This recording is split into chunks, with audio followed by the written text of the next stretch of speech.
And we are live. Hello, everybody. Welcome back to the stream this week. Don't worry, Amanda. Nobody heard anything. It's fine. What did you do? Just started laughing. It's okay. No, I fully burped. Oh, but nobody knew until you said Yeah, it. none of us heard anything. Yeah, literally. I was talking over, and it was just you just going. Now the world knows that you burped. Oh no! How horrible. Everybody burps. Okay, Everybody burps. We're moving on. So hi to everybody in the chat. Thank you so much for coming in this week. We are excited coming back for a second week in a row. Just really looking forward to catching up and finally figuring out what the fuck is happening. Because you guys have got all these questions, and now last week just made more questions, and you have no idea what's going on. We moved. Yeah, it's okay. I'll fix it on the break. But yeah, so do we have any announcements this week? Kev, did you have anything you wanted to talk about? Oh, yeah. I got a really fun, cool little collab sponsorship thing going on with a website called startplaying.games. They're basically a booking site for dungeon masters, and we're doing a little thing. So I got a game slotted with them on June 28th, Sunday, 11 a.m. It's about $20 per person. You can go to the website, just look up Dicecream Sandwich, and can play in one shot with me. Already got three out of the 6 booked already. So there's a couple spots left, but hurry up and find them if you want to play some D&D. Awesome. That's it. Sorry, Jordy. I don't know if you saw. I think you probably did. But somebody called me, which messed up all Yeah, the it's fine. things. I already fixed it. I figured. Don't worry. I'm on top of it. All right. Awesome. I have one mini announcement. I'm participating in the Car Free Days online drag show on Saturday.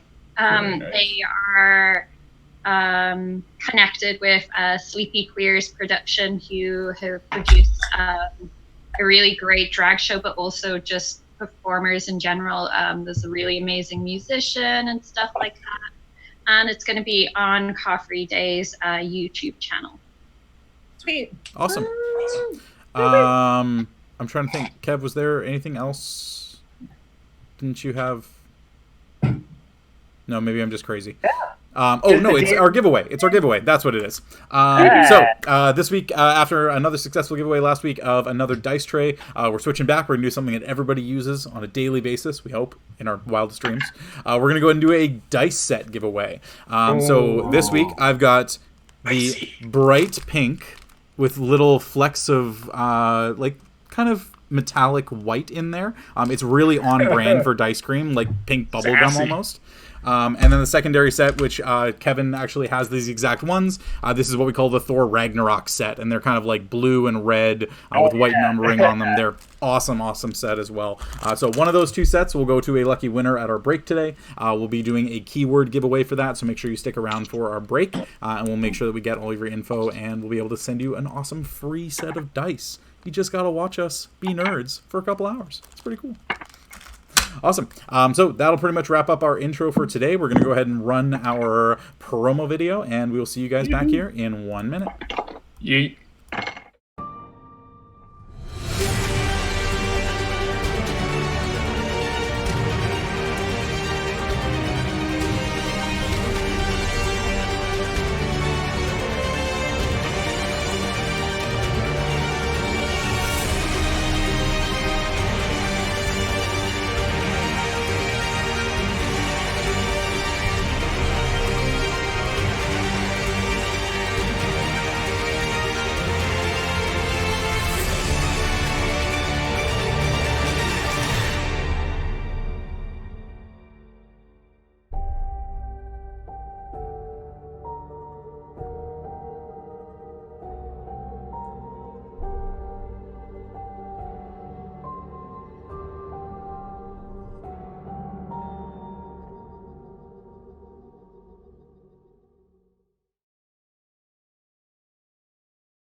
Okay. Yeah. Work up our lives. And we are back.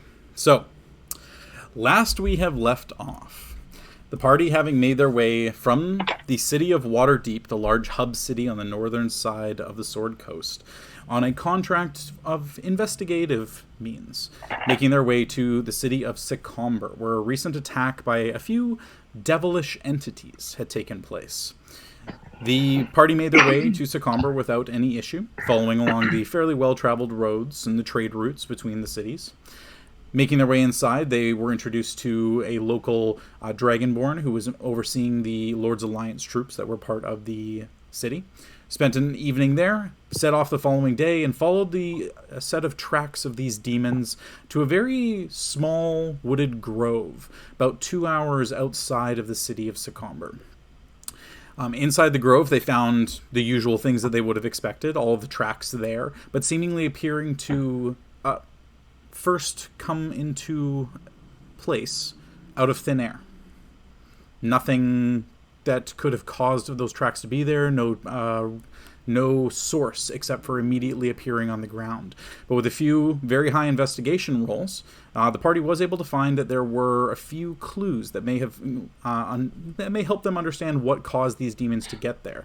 Specifically, a piece of a torn cloak, and eventually a charred finger, seemingly burned from the from where it would connect to the hand towards the tip, and about 2/3 of a finger from a humanoid race of some kind.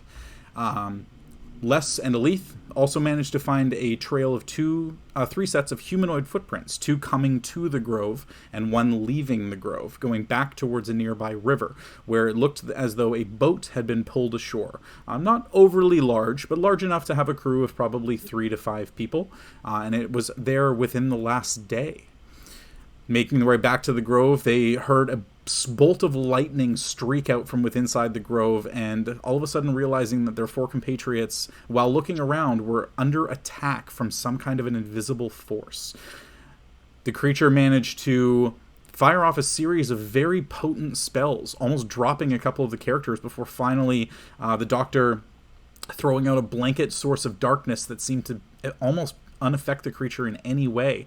But Hope managed to find a lucky swing on the invisible creature with their branding smite active and pulling the creature from its invisibility into the visible plane, whereupon the players realized that this was no devil. They're not sure. Some kind of a draconic-looking entity, but very much smaller than a typical dragon. Closer to their own size, but with wings and large clawed feet, clawed hands, and carrying a long wooden staff. The creature took a substantial hit from Hope and then promptly vanished into thin air, but not before calling Leif a disciple of some kind, which seemed to have no understanding falling upon his ears. But with that, the party took an hour to themselves to rest, recover from the short but nearly fatal battle. Yeah. And eventually deciding as to what their next course of action would be, leaving the grove after they had taken that short rest and were able to get back on their feet once again. So, with all of you now rested up, what is it that you would like to do? Oh boy. Where do we start with this one? Do you think we should go back and chat with the mage and see if, like, any of this information we can maybe ask him about that whatever we just fought? That seems like a pretty safe bet. Yeah. Don't surprise him so he don't get smashed with another spell of some kind, or a fireball, or whatever he might do. You I could think use a we- fancy little crab hand to poke at him. That could be fun. Yeah. That's what the grab hand is for. I was gonna say, Jordy, Leif has the finger, right? Yeah, you guys kept the finger, so whoever you wanted to keep that one, you were I able think to. I have it. Okay. I think, yeah. I know Aluura found it, and then it was passed over to you and the doc to medicine check it and see if you could figure out what Gotcha. creature it came from. If you don't mind, Doctor, I wouldn't mind just casting a little something on it to make sure it doesn't get all gross like that a werewolf head. That makes a lot of sense. Not the steak. Sorry, Elethe? Oh, do you have a spell for that leaf, or should we put it next to something cold? Like maybe Aluura could keep it next to her rapier. I mean, I can try something, but if that, I do have a spell that I think might work. But if it doesn't, we can definitely try that. What spell would you like to cast? Gentle repose. That's the one. Yep. Yeah. So gentle I've repose. done my research. Yeah, gentle repose, a very interesting, sometimes useful cantrip. Essentially, just preventing degradation in a body, or in this case, a body part. Yep. Actually, Leif, I had an idea, Oh, and I no. wanted to get your thoughts on it. Might not work, but Sure. trying new things. Does this involve a wall of water? No, I Doesn't thought involve- about that. Putting the sorry. finger in a block of ice might keep it refrigerated and nice and cool and not spoiled, but that's not what I'm talking about. I have this ring from our last adventure still, the Ring of Regeneration, and I was curious, if I put this ring on the finger, would it possibly come back to life? Grow a brand new dude? I mean, we can. Well, we, That would be like the long game, but maybe just like the finger would just become uncharred. I And you mean, could, like, find prints for it and everything, and like figure out who it is. I'm a kind of new with the whole detective thing, but I don't know, something I thought about. we can try putting it on. Is the ring even going to stay on the finger if we put it on? Is it just going to slide off? You can, like, duct tape it on there. So it's 2/3 of a finger, so it would slide down to about the second knuckle, and like you could probably fit it on there. With the charring, the skin does splay and flay a little bit, so you can kind of fit the ring onto it. But I believe the Ring of Regeneration is an attunement item. That finger can take an hour, right? It's Oh. going to It is required attunement, but So a creature needs to interact with the ring and focus on it for an hour in order to attune to it. So you could put the ring on it and see what happens on your way back, but the owner of the ring was not named Wade Wilson. We'll put it that way. I mean, look, This is not a Deadpool situation. I did the thing that I wanted to do with the finger, so if you want to do a thing you want to do with the finger, I mean, we can all take turns with the finger. It's up to you. Holy cow! Super quick. Thank you, Hirona Rolera, for the 436-person raid. Whoa! What? Yeah. Hi, everyone. hello. How's Hello, it everybody. You caught us right at the beginning of our session, so this is awesome. We're trying to figure out what to do with a finger. So You really tuned in for a good one. They have a charred finger that they're trying to regrow into a person. I have 5 pounds of spider silk from Strahd's Castle. It's safe anyway. It has some antibacterial properties, and I just like have a bag and I start like pulling all this like sticky spider silk out of, and like. I mean, real quick, I'd like to say goodbye to all 430 feet. yeah, I mean, look, whatever we want to do with this finger, it's I did my thing. If someone else wants their turn with it, I mean, Let's start walking to the main. Yeah, I'm walking back. yeah. Sorry, we're walking and talking back to I'm gonna put my ring on the finger. All right. Put your ring on the... Okay, yeah. Put your ring on the finger. Got it. Oh, Les, that's so wonderful. Sorry. For some reason in my head, I heard, I'm going to put the finger on my finger, and I'm just like, huh? Yeah. So, okay.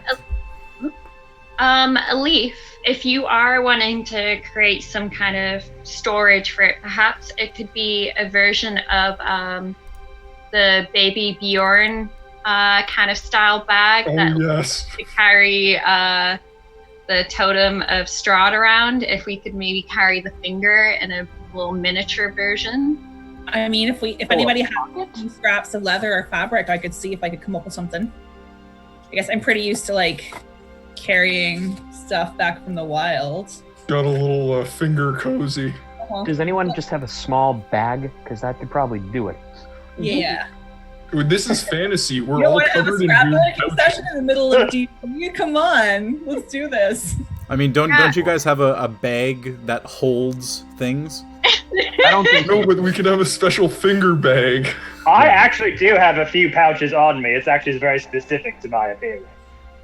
Oh. Have we lost all of our viewers now, Jordy? Because that was the plan. No, it appears we were raided by a Spanish stream. So, yeah. Right. Maybe they're understanding some of the references, hopefully. The To only be word fair, they probably all, like, most people who aren't English speakers are bilingual, so... True, yeah, exactly. Well, in that case, I Just that fails apologize to for. learn other languages. the term finger bag is starting to go around in the chat a little, so we got a finger bag. that's a thing. All right. So Moving on. We'd so like to finger bag into our lives. understood. So with that, you put the finger away. With the ring on it, attempting to regrow it, seeing if it will have any kind of an effect. With everybody rested up, having expended hit dice over the course of the short rest. Hope.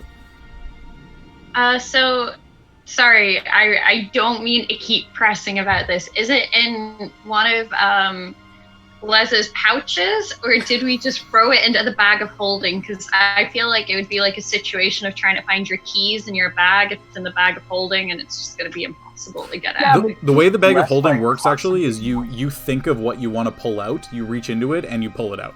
So it's the opposite. It's the handbag where you always know where everything is. You don't got to root It's for like it. a handbag situation where you put something in and then you go to find it and you're like, oh, that came apart all over the bottom of my bag, but like with a hard finger. Yeah. So it's not like that. You just pull out the fingernail. That's it. Yeah. So Feel anyway, like something just exploded in the bag. so just to clarify, who does have the finger? Les, is it in one of your pockets? I guess so. Okay. All right. Les has the finger with the ring on it in one of his pockets. Yeah. With the spider silk. With the spider silk. Okay, sure. So, setting out from the small wooded grove, making your way back, following along the trails. It's not exactly as hard to get back south from where you were, more so following the trails back to their origin source that was the difficult part. And you find yourselves back within the city of Secomber within the better part of an hour and a half to 2 hours. Nothing ill having transpired, and you kind of head over that northern hill and crest, and you see yourselves looking down at the dip where all of the taverns and inns are, all of the homesteads are, and the two inns and one tavern. Is there anything we want to get up to, or just go straight to Amelior's? I think let's check up on old Amelior Yeah. before this finger causes us any more drama. Yeah, this finger's really Loves his cats. Be nice to his cats. Yeah, I don't know. How are we wanting to approach this? Do we, Did we talk about? We haven't really talked about that first meeting. What did you guys think of him? We talked about it a little bit. Did we? I don't trust him at I all. don't trust him, but he also has been around a while, so he might recognize what this critter was. Dude really liked talking about himself, so maybe we can kind of use that in our corner. We could butter him up, you could say. Yeah, I think, I'd love to figure out what he's got going on in the rest of that tower. But, maybe we'll save that for the next time we're out this way. That's fair. Yeah. Shall, Oh, sorry, Hope, I cut you off. It's okay. I was just about to say, I think my laryngitis that I had affected my memory of him, so I can't remember what I think of him. Oh, he's a real all right. character, that guy. Yeah. One might As say a- a non-player character. Anyways, y'all feeling like walking across again, or? Let's do we it. could walk. He's interesting and knowledgeable, but vain. So he might know that you're flattering him, but he's still susceptible to it. That was my takeaway last time. Mm-hmm. He's also not going to offer up any really much of information past what he wants to tell us. I mean, if we find a stray cat, we could maybe add it to his. Could maybe Get a what good size. color should we make this cat look? We have magic. Can make it any color we want. Yeah, what color? Wait, we're gonna abduct a cat? What? If we find a cat, we should We make see a it cat. a color so we can gift him a colorful cat. So we're stealing a cat. If we find Not stealing, a stray. If we find a stray with no owner. How would you know it's a stray? There are ways. Were there stray animals in this sort of town, Jordy? Did I notice anything? Les, please explain to me how there are ways. No collar. A bit dirty. Maybe some scarring. Doesn't look home kept. I got a fun idea if we really want to give him a stray cat. Can we turn Rick into a cat? I have a better idea. Okay. Hey, Les, how much you want to be a cat? Again, remember, Les has PTSD about being a cat. Yeah, he loves it. That's right, No, right? I did not like it at all. No, it's your favorite thing, right? Your favorite thing is to be a cat? No, it is not. Hmm. If you want me to, position me to sleuth around in his tower, but, it's probably... that actually isn't a bad idea. That is actually not the worst idea in the world. So, Doctor, if you turn one of us into a cat, are we still able to do all of the things that we're really talented at as a cat? Yeah, you're just cats. I think you lose. You get the stat block of a.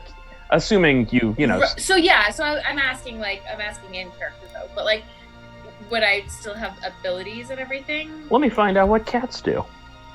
No, my abilities, all the things that I am talented at. Oh, I don't think so. Okay, you would just be a cat. Well, I think you get the abilities of a cat. You may retain your intelligence, or you retain how you are, but you may be restricted by the intelligence of the creature you turn into. Okay. So I have a companions app on my phone to show me things you can transmute into, and I just want to show the stream the picture of the cat. That's a cute. Oh my god! Yes. I love it. So in case anybody wants to turn into an angry Dame Judi Dench cat, absolutely, we're good to go. So wait, does someone want to turn into a cat? Well, I'm thinking, what if you turn me into a cat and then I sneak through that glamour doorway that the other cats were going into, and then I give you a certain amount of time where you can turn me back into a person. Well, you pop back into a person after an hour. So right, but I want to sneak around and then come back. Yeah, that's fine. You just have an hour to do it. We can probably do that, actually. Yeah, that's doable. Les, this was actually a great idea that you somehow stumbled upon. You've stumbled into genius, Les. It was there all along. Was he aware of Rick? Did we figure that out? Rick wasn't in the room with us, I don't think. I don't think Rick was with us. You guys didn't specifically say Rick was with you.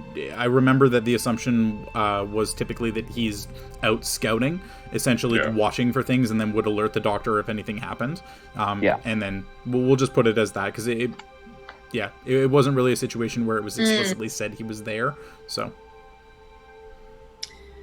is alienating this mage something that we really want to do if he catches us doing it? No. He does seem to like shenanigans, though. He does. He was okay with it when I slapped him. But I think, if we approach this in a fun, sort of lighthearted manner. With a fiery hand. That's true. And if he gets upset or starts to get a little, edgy or mean, we could be like, it was a joke! We know you love jokes, you jokester, ho, ho, ho, and just make very light of it. And then run the F out of there. So who wants to be a cat? Everybody? Like the song? Should we all just be the rainbow of cats? Well, I can only do it once. Oh, shoot, okay. Well, twice, technically, but, Let's not tap you out of... It does also require concentration, so probably just the once. You're just sitting there. Right. He was also very interested in me specifically, because he hasn't really seen many Tritons, so I could, come up with some Triton stories and, distract him while you cat around the tower. Do you just want to be a cat? No. You catfish, then, yeah. You'll catfish him. That is my jam. That right there would be fine with that. I'm going to jump back to one quick. So, Kaylee, earlier you had asked, had you seen any animals around? And I've been waiting for a moment to jump in. No. Any animals that are there are typically domesticated in some way. He had the 12 very multicolored cats, and you didn't see anything else in any of the businesses, walking along any of the streets, aside from, the goats pulling carts and a few of the horses tending in the fields. That was about it. Okay. I'm loving this turn someone into a cat plan, though. That could be fun.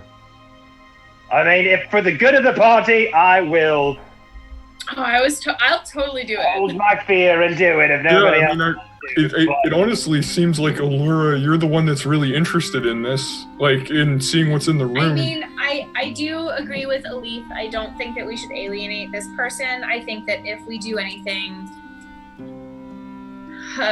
It could be in a fun way. Aluura, I don't want to do this. Be a cat burglar. Playful. Your dream. Oh my Look, god. Yeah, Maybe. Amanda wants to do this, but Aluura knows it. I don't think it's a good idea. I think that Elethe is definitely,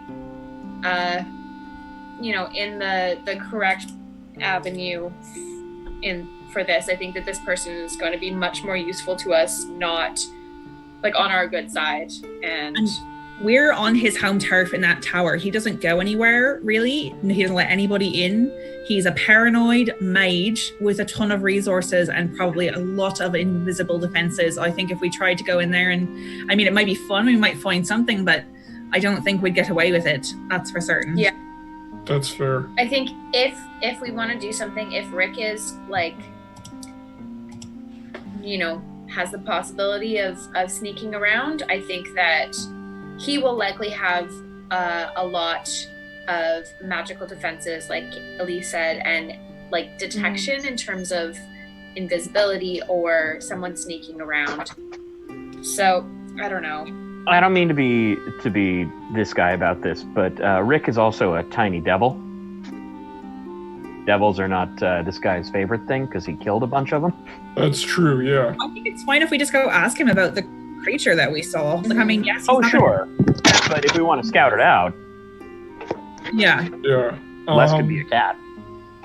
I'm fine with Les being a Don't cat. really want to be, but I will for the good of the group. I mean, if we just want to run a bit, sure. I mean, always. What else do we do? Okay, well, let's say I'm gonna start, casting Water Walk, and Sure. we'll figure this out when we get there. Cool. So yeah, I'll start ritual casting Water Walk, assuming we're like kind of near the. And then we can start strolling over to Amelior's. All right. So the 10 minutes to cast Water Walking on all of you with Cinnamon as well. You managed to make your way across the water, Rick flying overhead. Amelior's tower now in front of you, the gray stone building, 3 stories, and then the flat roof on top. You have the door in front of you. Hey, Les, this is your chance. Do you want to do it or shall we not? I will do it for the good of the group, but it seems like the group doesn't want to, but I'm game. Okay, let's do it. It's going to be fun. C'est la vie. I thought we decided against it, but okay. Maybe Les just wants to be a cat for a while. I'm going to entertain him. Look, let him be a furry if he wants. It's all right. It's true. All right, let's turn Les into a cat. Specifically, a blue cat with fins and gills. Like a Vaporeon, you might say. Catfish? I don't actually know. You're just casting Polymorph on him, right? That's correct. Yeah. Creature with 1 hit point into a new form. Lasts for the duration. If he's willing, he doesn't have to make a wisdom throw. Statistics. Mental ability scores are replaced with the statistics of the chosen beast. Okay. And so you're turning him into a cat. That's correct. Okay. Cat or catfish? We're actually doing this? Yeah. I think we just sort of decided we're running the bit, and I'll take a picture and send it to Slack. Okay, so I'm just looking this up really quick. Okay, so Les, your intelligence is 3. You cannot speak, obviously. You smell things really pungently, like way more than usual. I'm gonna have you make an intelligence check for me to see if you understand and remember what it is you're supposed to be doing. So minus 4. What? Your intelligence is 3. It's minus 4 modifier. Oh, crap. sorry, I just want to check. We're on the island right now, and there's water surrounding us. Correct. That's right. Yeah, there's Will water surrounding you, water and you walks- have Water Walk active for... Okay, I want to drop that. Sure. So it would have been 14, but Mr. Jordy made it 10. Okay, so 10. You still remember the general idea. You remember that there's a guy, there's a lot of other cats, which immediately makes you wary. And Meow. apparently you make that noise. Okay, who's holding less? I'm allergic, I can't. Can I be, whilst we're outside before we go in, can I, like, pick up Les and just put him on Cinnamon? Oh, this is cute. Sure. Hey guys, so thinking bonus about Shrek this. 2 right now. We don't have to worry about Les kicking down doors That's true. or causing trouble with our friend. Does anyone want to knock, or do you want me to take care of this one? You go for it. Okay. Meow. Okay, so I remember we checked the door for traps and there were no traps last time. Yeah. Okay, cool. I just want to go up to the door, knock on it, say, hey, Amelior, it's Leif and the party from before. We did a bit of investigation and found something. Just wondering if you have a minute to talk. And you just knock on the door, say your piece, and wait a couple of seconds. 10, 15 seconds. And then you just hear, oh shit! Oh. And then he ends up coming over and pulls the door open. You see the hair is a little bit matted out to the side, like there was maybe a brief explosion, almost, like that is kind of concussed over his face, like he's got little sooty marks on his face. And then he just kind of looks outside warily at all of you. Yes! Hope we didn't get you in the middle of something. No, it's perfectly fine. Come in. Wait, why are you back here? We wanted to compare notes. We found some stuff and thought someone who's been here for quite a while and seen so much would have some information we might need. You found things. Interesting. Yes. Come. Okay, and I grab Les the cat off of Cinnamon and just nuzzle him in my arms. Can you put Les like over like a stall? Yes, I love doing that with cats. I love when cats let you do it. I'm so surprised we didn't think of this as an earlier, like, less crowd control method. Les will remember that. So he needs to make an intelligence check. He doesn't know what I'm saying. So Yeah. So you're able to take Les the cat off of Cinnamon, drape him around your neck, and begin to make your way inside. And you notice that Amelior is kind of ushering everybody in and kind of does a double take at the cat that is draped around your neck and just kind of looks at it oddly, and then just ushers you inside and closes the door and turns a series of locks on the door. Yeah. Cool. So, Amelior, we ventured outside of town looking for the portal that you said might have brought the creatures to town. Yes. And we found what appeared to be a circle of stones. And in that circle, we were attacked by a creature looking like this. And I want to produce my incredibly good photorealistic drawing of the dragon monster. And he just kind of like reaches over and snatches it out of your hand. Does that look at all familiar to you? Is that something that you know anything about? This is what you saw? All of us saw it. Yeah. Thing's a real piece of work. You're certain? Yes.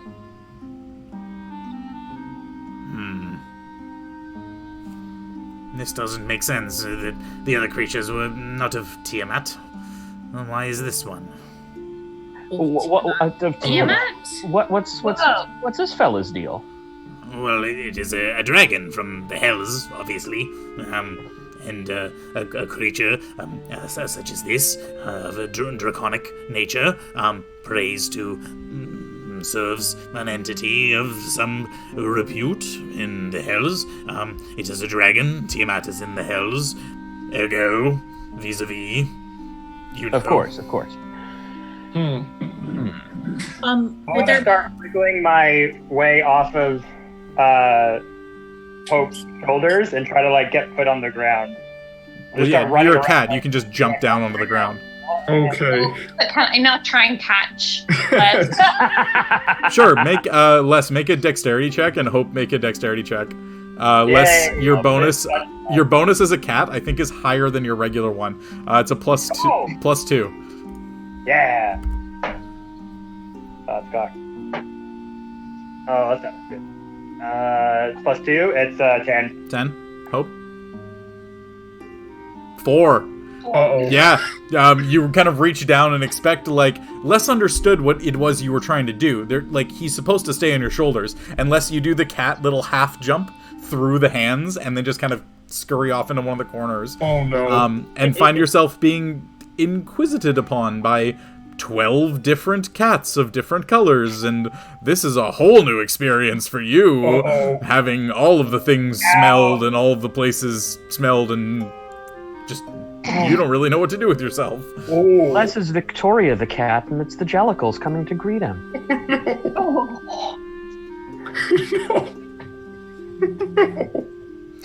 Okay. This, anyway, and sorry, Jordy, I don't know if I can retcon this. I'm assuming there's no issue, but I think Les was the one that had the finger with Yes, him. Les did I have the will finger. have taken the finger off before it polymorphed into the rest of... Sure. Yeah. The major reason I think why Les had the finger is he was trying to see if the ring would regenerate it in some way. So when you guys had spent 2 hours getting back to the town and seen no difference, I can imagine it probably wouldn't have been an issue, Kevin, right? Okay. Yeah. Yeah, okay. So you would have the finger. And Amelior, we also found, I mean, it seemed like there was some sort of, we found some sort of summoning circle, some sort of gate, maybe. And there was this burnt finger, and I'll hold it up. And he just kind of like, may I? Sure. And he just snatches it again, like really quickly, and just starts looking at it, and just like takes a little bit of the burnt skin and just kind of like peels it a little. And it's just like a really long hangnail going down the finger. Oh, it's not a cheese string, Amelior. Chill, dude. Chill. And he just kind of, Dude just wants some jerky. It's fine. Little human jerky. not human. Oh. I would guess elven of some kind. Okay. The skin is a little too elasticy for human skin. Interesting. Good to know. Where did you find this exactly? I'm assuming where you said you found the rest of these things and this encounter That's with right. this creature. There were burn marks as well around bushes, as if there were some sort of fire portal that had popped up. A fire portal. That's It correct. seemed like that. And a burned finger. Yes. and that creature? Yes, well, the creature is the thing that was obviously summoned. The method of summoning is far more troublesome. Well, what do you know about it? Was there something you said, my dear? I just had a follow-up question about how you said that this creature likely followed Tiamat. And we, we're in the heat of battle. It was hard to tell, but they definitely referred to a creature with some authority over them with male pronouns. They said the word he. Does Tiamat have any kind of sub-followers that... No. Followers of Tiamat follow Tiamat. That is Right. all. She is the dragon mother, brood mother, queen of all infernal-based dragons such as this. But does Tiamat then have any sub-gods? No. Simply put, she is the one true prime. She is one of the most powerful entities in all of the planes, achieving godlike status in some. This is very troublesome. Hope, Mm-hmm. you're pretty keen with this Bahamut fella, yeah? I have been, yeah. Yeah, do you... Now, my knowledge of this is not vast, but Tiamat and Bahamut aren't super friends. Would you know anything about Tiamat that we could glean, perhaps? Yeah, I imagine I would have some further information to give. Sure. Go ahead and roll a religion check. Sweet. Also, Joni, after that, I want to try something. Sure. An unnatural 20. Okay. So Tiamat is the sworn enemy of Bahamut. Essentially the two sides of the draconic coin. The chromatic dragons being the red, blue, green, black, and white dragons falling under Tiamat's purvey. And then the metallic dragons, silver, and so on, falling under Bahamut's view. Bahamut being an entity of good and of cooperation with humanoid races, where Tiamat and the dragons that fall under her typically not. The knowledge that you have on Tiamat is a little bit limited. She is an entity that exists within the Nine Hells, is a servant under the Lord of the Nine Hells, of all nine, Asmodeus, residing on the 9th layer of the Nine Hells. And she has quite a few titles associated with her. She is known primarily to you as the Bane of Bahamut, the Chromatic Dragon, the Dragon Queen, the Queen of Chaos, and the Undying Queen. Mm. She sounds pretty cool. But sorry, you said that Tiamat operates under, was it Asmodeus? As Asmodeus, yeah, inside the Nine Hells. And one of the things I'll say with the 20 as well that you did know is that when Tiamat was visible to humanoids, very rarely, she always took the form of an entity known as the Dark Lady, who was a Mulan female with long dark hair and completely black eyes. No irises, no white, just purely pitch black eyes. Always wearing dark robes, and occasionally was seen on the plains, but never in the last 1,000 years. It's more so just the tales of her coming and having that form that have kind of stood through the ages. Interesting. Thank you for your insight, Hope. You're very welcome, as that was clearly me talking that entire time. You're just going textbook there. That was pretty cool. Yeah, it's just the mouth just kind of, oh yes, I know everything about that. As this is going on, Leif is kind of scanning the room for whatever shenanigans Les is getting up to. Yeah, so you said there was something you wanted to do, Les?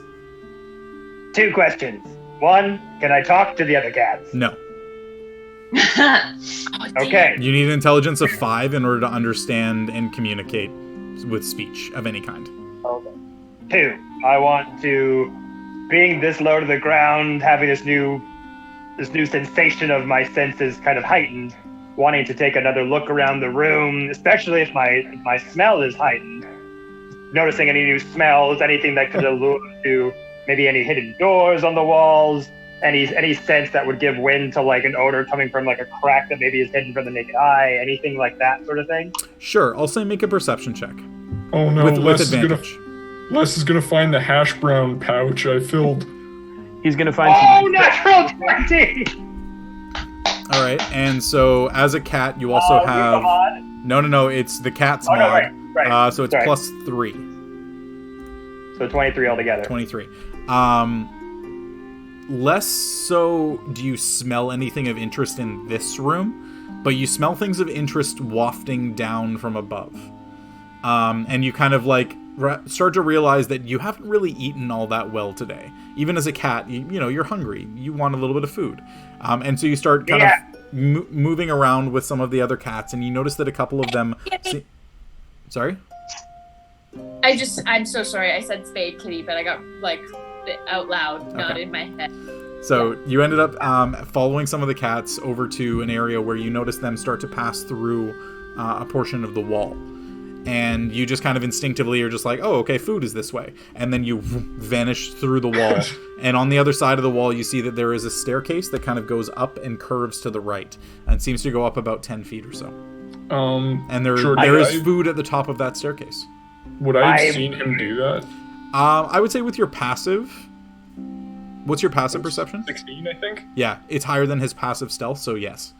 Okay. So you would have seen like a couple of the cats kind of coming and going from this one spot, and it's somewhere that you'd already seen before, right? It's not something that's being actively hidden or anything. But you do notice obviously that the stark difference between Les's cat form and the brightly colored other 12 cats, and you notice that all of a sudden he's kind of just gone, and you catch the tail end of his rump going through the wall. Oh. Yeah. And then you just start to make your way up to the top of the stairs, Les. So anyways, Amelior, yeah, we're at a bit of an impasse. Do you know what any of this might mean? What? As much as I wish that I could simply give you all of the information that I could have on such topics, this is a bit beyond my realm.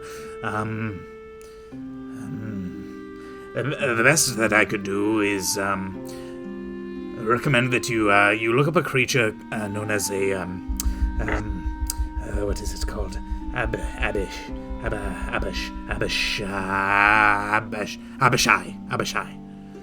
An Abishai. Okay. This creature that you fought. What color was it? Abishai. It was blue. Blue. It was blue. One of the spellcasting colors. Yes.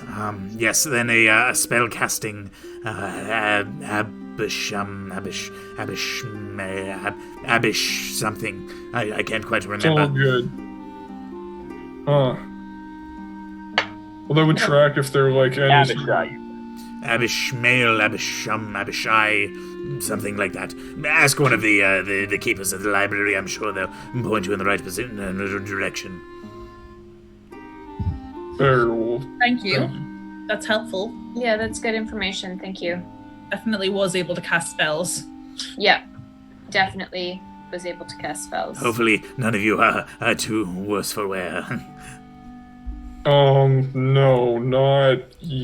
We were able to recover, I think. We'll see, there might be some lasting damage, but overall it was it's definitely one of our more frustrating encounters, to say the least. Well, any kind of an otherworldly entity is going to have powers beyond what our normal abilities would be, so I'm sure it was quite fun. Hopefully not too deadly. Wait, where was the blue one? Not you, the other blue one. The scaly one. It was a real... He had a couple lasting effects on some spells, maybe.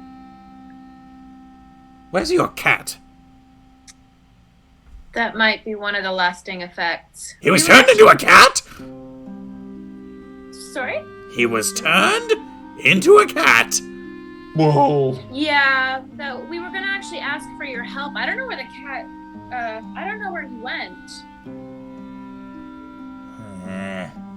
Les? So Les, at this point, you would have reached the top of the stairs, and on the second floor, you would see... Just give me a sec here.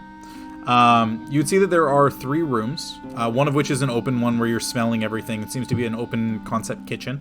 And then there's 2 other rooms, both of which have closed doors, just wooden doors on them. And you see some of the cats are just going off to different bowls. There's small bowls of water, some of saucers of milk, and then a few other kind of random ones with just odds and ends bits of food here and there. And you kind of just pick off little bits of pieces. And as you make your way into the center of the kitchen, though, you do notice that there is a very similar statue to the one that was downstairs, that large stone statue. And after kind of nibbling at food for a little bit and kind of looking around a little bit, you start to hear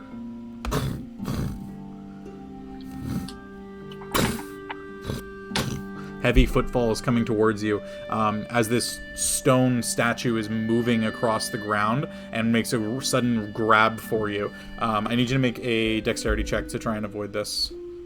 Oh. By the way, I think Smooshed. Jesse I has 2 videos things going on right now. Yeah, he just... Whoa, he does. There we go. Getting a little tech thing right now. So I got +2. Yeah, for my +2. dex. I rolled a 16, so 18. Okay.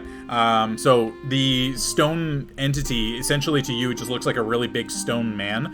Just reaches down, and you try to jump out of the way and kind of up onto its arm, and then it just kind of grabs with a stone fist and grabs your form on its arm, and then just holds you at arm's length, like by the center of your body as you're wriggling trying to get out.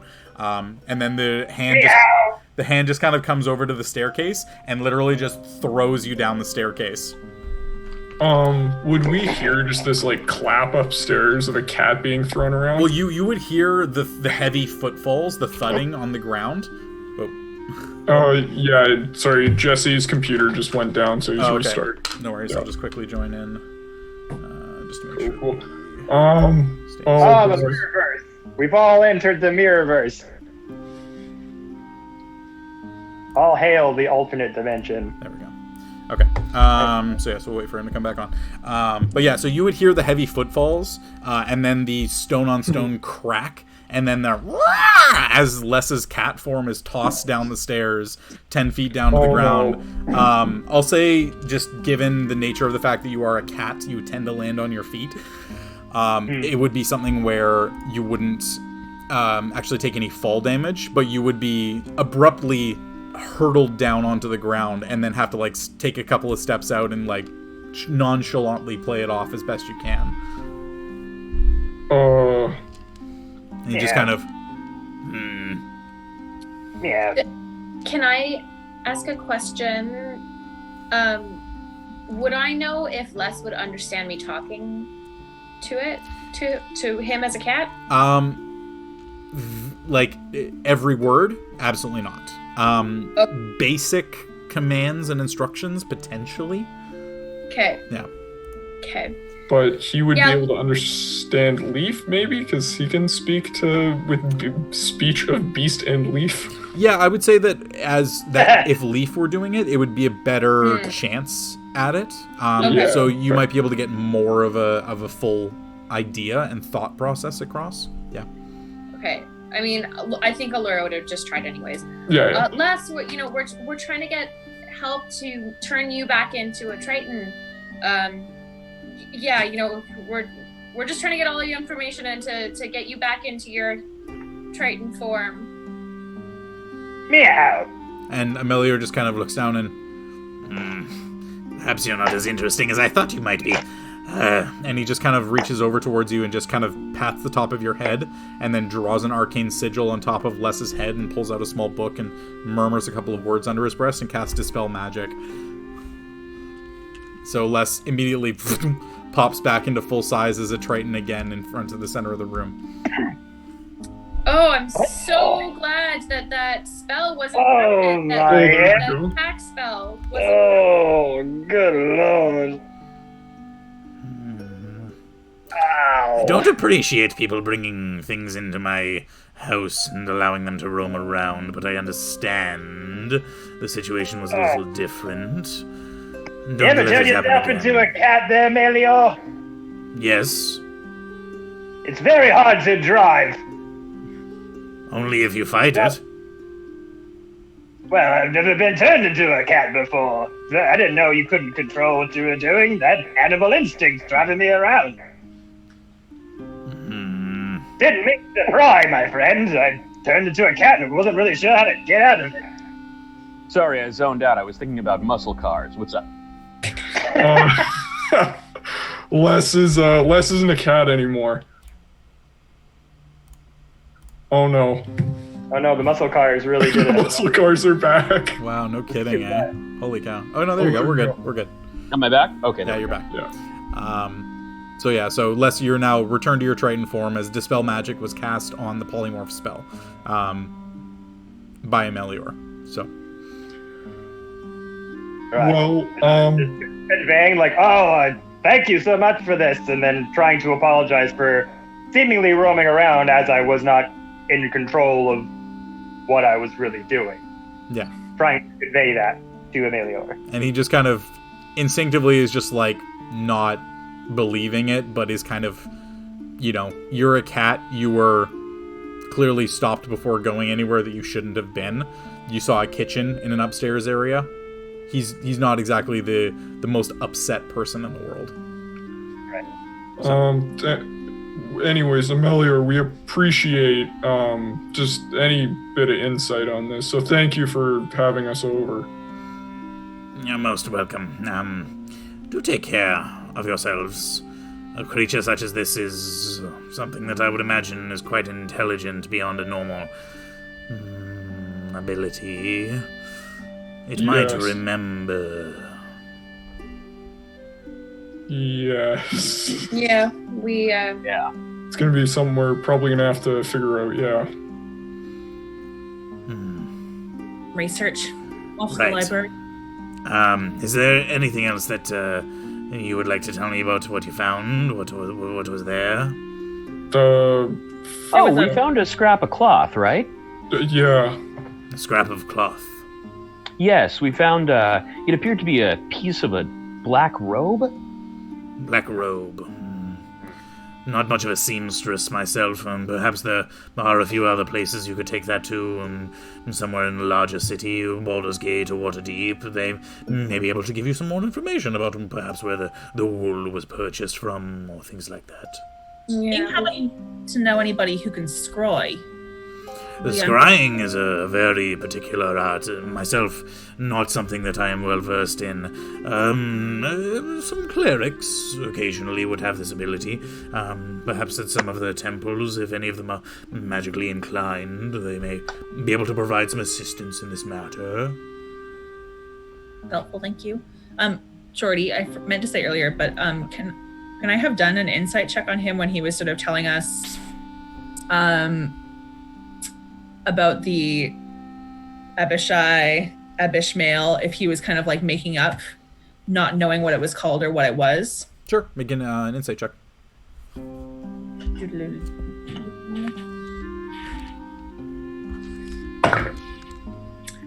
A natural 20. You seem to just legitimately be having a difficult time remembering it. He didn't seem to be lying about it. He just honestly wasn't sure. Okay. Hope, are there any temples to Bahamut in Waterdeep? Do you know? Maybe there's a cleric there that would be sympathetic to helping us scry. Sorry, Hope.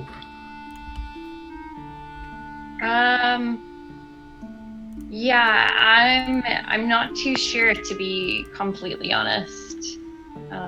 If we're in the market for scrying, Elethe, I might know something that can help there. So we can touch on that later if you want.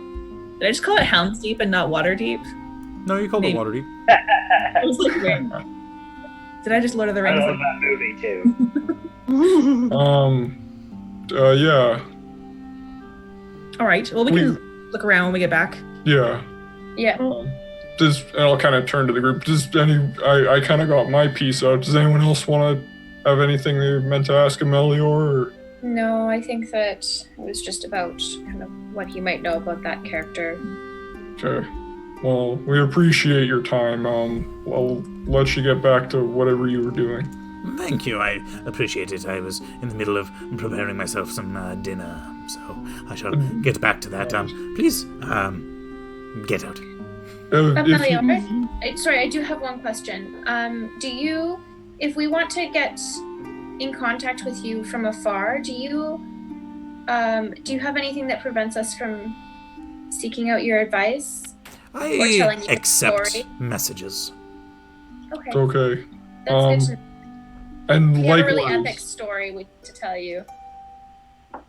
likewise, Amelior, if there's anything that comes up that, we're sort of, as you know, we're kind of in the market for this stuff right now, so we appreciate anything. I'll be sure to keep you in mind if anything rather interesting happens here again. Hopefully, quite honest, hopefully not. But if it does, I will be sure to reach out. Which one of you would be the best to do that? I'll raise my hand. Probably me. I can respond the easiest. Understood. All right. I will be sure to reach out to you any time of the day. I assume you wouldn't want to be bothered at 4 o'clock in the morning or anything. I mean, the last time that happened, it wasn't exactly the best experience, so... I'll do my best, unless it is a life-threatening thing, which, gods forbid there should ever be a situation where my life feels threatened. Oh, how could there be? Okay. Well, be on your way then. Thank you. Jordy, on the way out, I make a quick look around the room, because now that I know there are invisible walls here, and I make a quick, on the way out, to see if there's any other cats going through any other walls besides the one that I went through? The checks before would have noticed anything else. So that's the one thing that you've seen, is that one area where the cats are just kind of going and coming from it. Okay. Yeah. All right. Cool. So you make your way outside, door closes behind you, all the locks are turned in their tumblers, and you're left on the other side of the water. Cool. Recast water walk. Okay. Everyone wave bye to my mom. Bye. And I guess on the walk over, I'll turn to Elethe and say, okay, look, I'll be honest, I haven't done this before. I've kind of been angling towards it, but I actually think I might be able to scry if we want to try that here. Like right here? Or... I mean, not exactly right here. Mainly because I have to concentrate when I do that, and that might land us in the drink, but... All right, let's, what do you folks think? Should we get ready to leave today? Get on the road? Or do we want to spend one more night and leave in the morning, first thing? I think we should do that. Okay, so maybe when we get back to the pub? Well, maybe if we ask the let's start walking, I think. Yeah. Make our way to the pub. But I think we should strategically figure out where the best place to camp might be. Plan our when we leave so that we're camping in a more strategic place based on our walk, on our route here. Like where we camped was kind of possibly a bad spot to camp last time. So if we kind of plan where we camp so that we're not at that spot at nighttime. That's fair. Does that make sense? Yeah. To not be at the mercy of the roaming bands of orcs that are killing travelers makes a lot of sense. Yeah, I think we can, that's definitely something we can be keeping in mind. I wouldn't be lying to say that I'm a little concerned. That thing that we fought definitely seemed to know who I was and now knows who all you all are. And it got away. Like, we're kind of, I don't want to sound paranoid, but we're probably going to have to look over our shoulders a little more, and I'm sorry for bringing everyone into this. But I appreciate that you're all here. Yeah. Wouldn't have it any other way, friend. And it was potentially somebody who should be following Tiamat, but is instead following someone else that they want to bring you in on. Yeah, which is really confusing. Like, there must be some sort of mistaken identity. I can only imagine, which would be a real shame. I mean, you're quite powerful though, Leif. Why do you find it hard to believe that they'd be trying to recruit you? Well, comparatively to everyone else, I don't really do a whole lot, but You're able to transcend the forces of life and death. I sure can't do that. Well, not yet. I'm sure anyone can, with just a little practice can do what I do. It's not really that hard. Anyways, do we have any sort of plans for, what would happen if anything goes south? I wouldn't lie if I'm saying I'm a bit concerned that we might be getting in over our depth. Kind of wish I hadn't traded out the bow of warning now, but we'll keep watches, double person per watch if we can. Did we We'll sell? do it like we always have. Yeah, I traded it for right. bow. That plus some money for my current bow. So yeah, I think we might have to be posting up even in inns and whatnot now, which isn't ideal, but I just hate for something to happen to anyone. So well, we still have the sending stones as well, which will help. Exactly, yeah. And Leif, I have been working on trying to also be of help in the same ways that you can be in terms of my spells.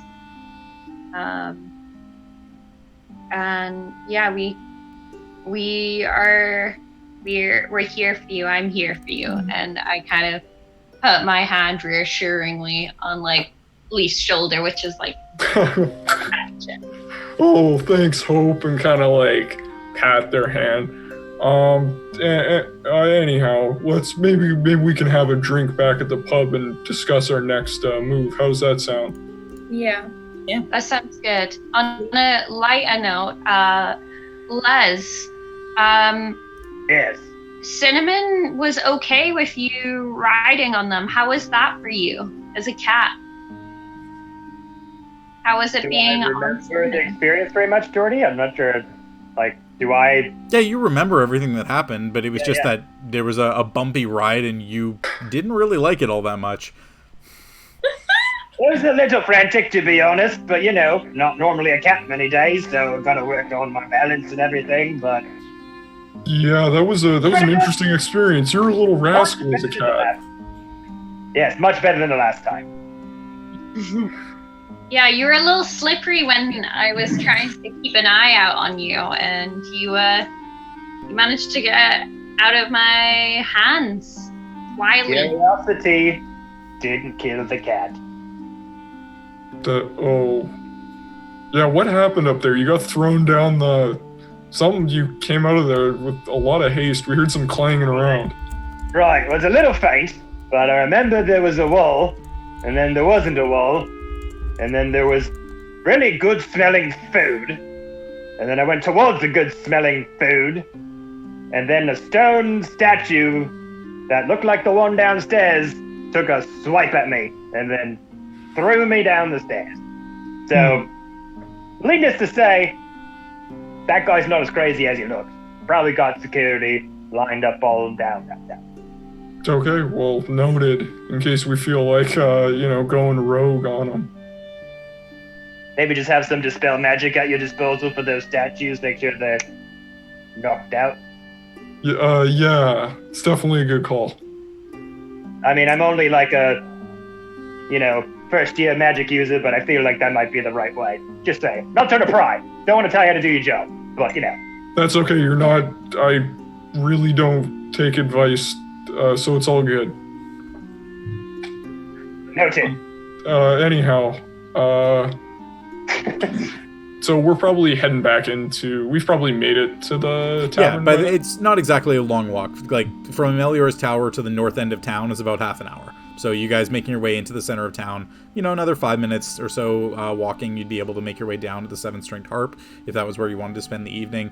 By this point, with the amount of time that you've been gone, it's kind of pushing 5:30, 6 o'clock. Definitely not super, super late, but late enough that you would be able to decide how you want to turn in for the evening. Sorry, I was thinking about muscle cars again. I'm back. You really gotta slow down on those cars, Doc. You keep blanking out on us for like minutes at a time. I live my life a quarter mile at a time, Leif. It's a great idea. It hasn't even been invented yet. I love Solid that. business venture. So, Mia Familia. Anyhow, we're thinking of kicking it at the tavern tonight. I'm gonna try scrying for the first time, so this is gonna be exciting. Ooh, I'm excited to see that. That could be fun. Yeah. From what I understand, actually, that picture you drew could be a I lose pretty you again already. decent help. So yeah. all right. So you make your way back to the tavern for the evening. For each of you, for a room, you're looking at 2 silver pieces. Sure. And so that'll just be for the room, and then if you wanted any food or drink or anything, it'd be another silver piece. So save 4 for everybody, with food and drink for the evening. Oh.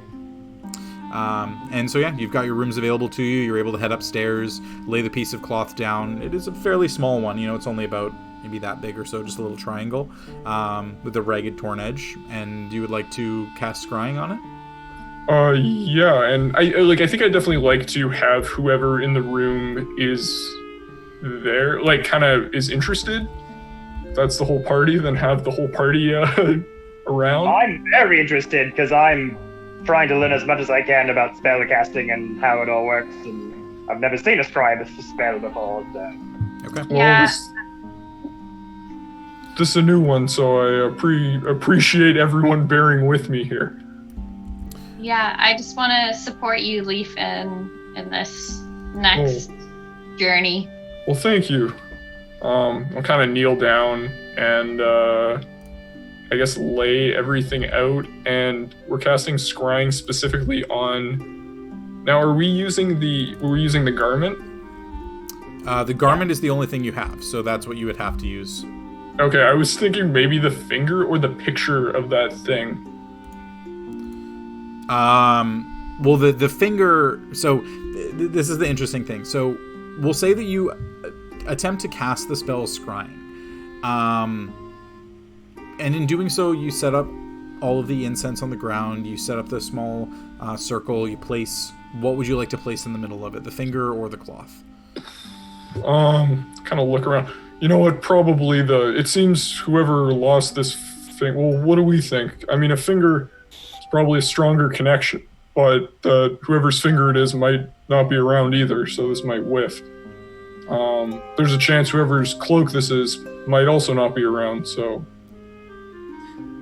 I think that maybe you have a higher likelihood of the cloak belonging to the person who cast the spell, and the finger belonging to somebody who was unfortunate enough to be caught up in it. I don't know enough about spell casting to tell you to have a sort of learned perspective on that, but it seems to me like one was a mishap and the other one was some kind of sacrifice.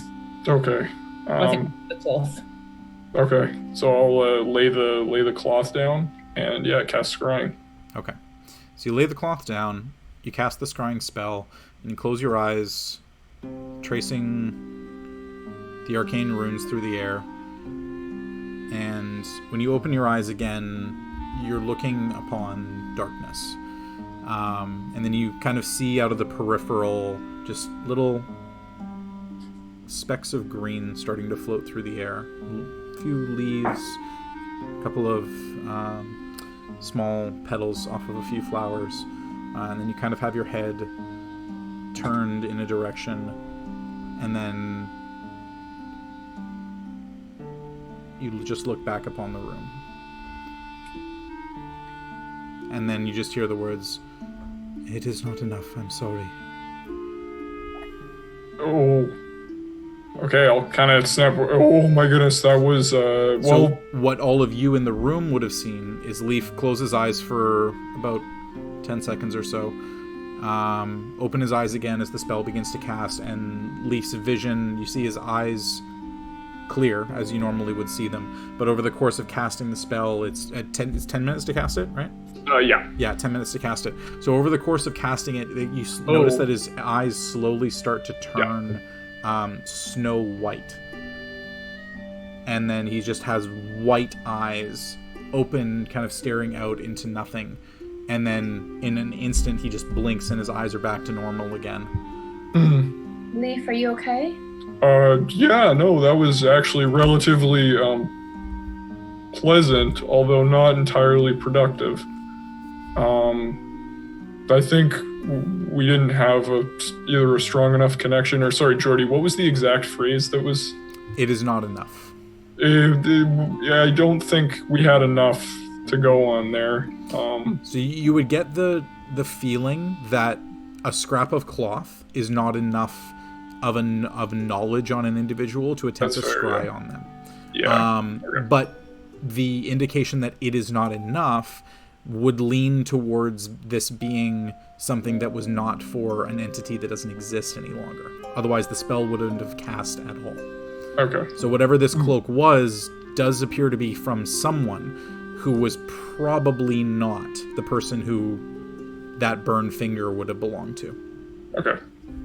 Cool. Well, it seemed like we didn't have enough info on that, but maybe we, Aluura, I know you'd mentioned, which runway season this comes from. Maybe we can do a little more investigating, and maybe with a little more information, this will work. Yeah. I'll take the cloth I can definitely look into. I can take it to where I'm getting some clothes made for when I return.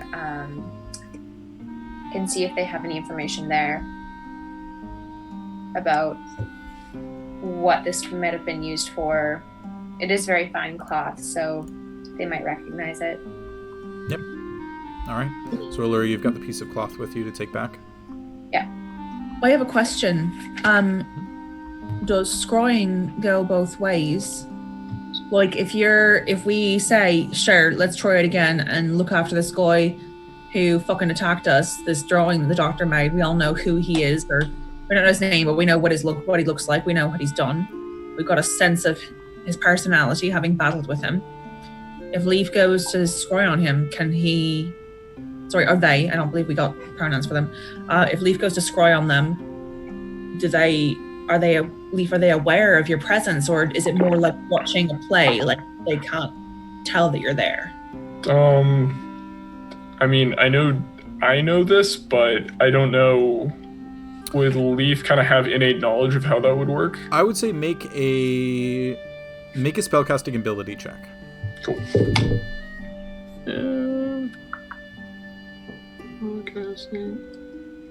Cool, that would be a 20. 20. Not natural. Yeah, that's fine. I would say yes. You would know that based on everything that you've read about the spell, like you need to understand the nature of the spell in order to cast it in the first place. The nature of the spell being that you essentially create an invisible floating eye that follows the target and sees them and can hear what they're saying and maybe a couple of minor things that are happening around them, like footsteps, falling rain, things like that. It is not a two-way connection. It's not something that they can in turn listen back on you. They would have to cast the same spell upon you directly in order to be able to scry you.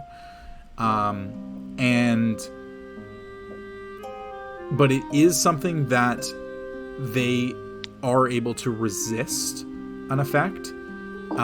If they notice that it's happening, essentially the scrying spell, they can notice that it's there and attempt to blockade it and cause the spell to fail.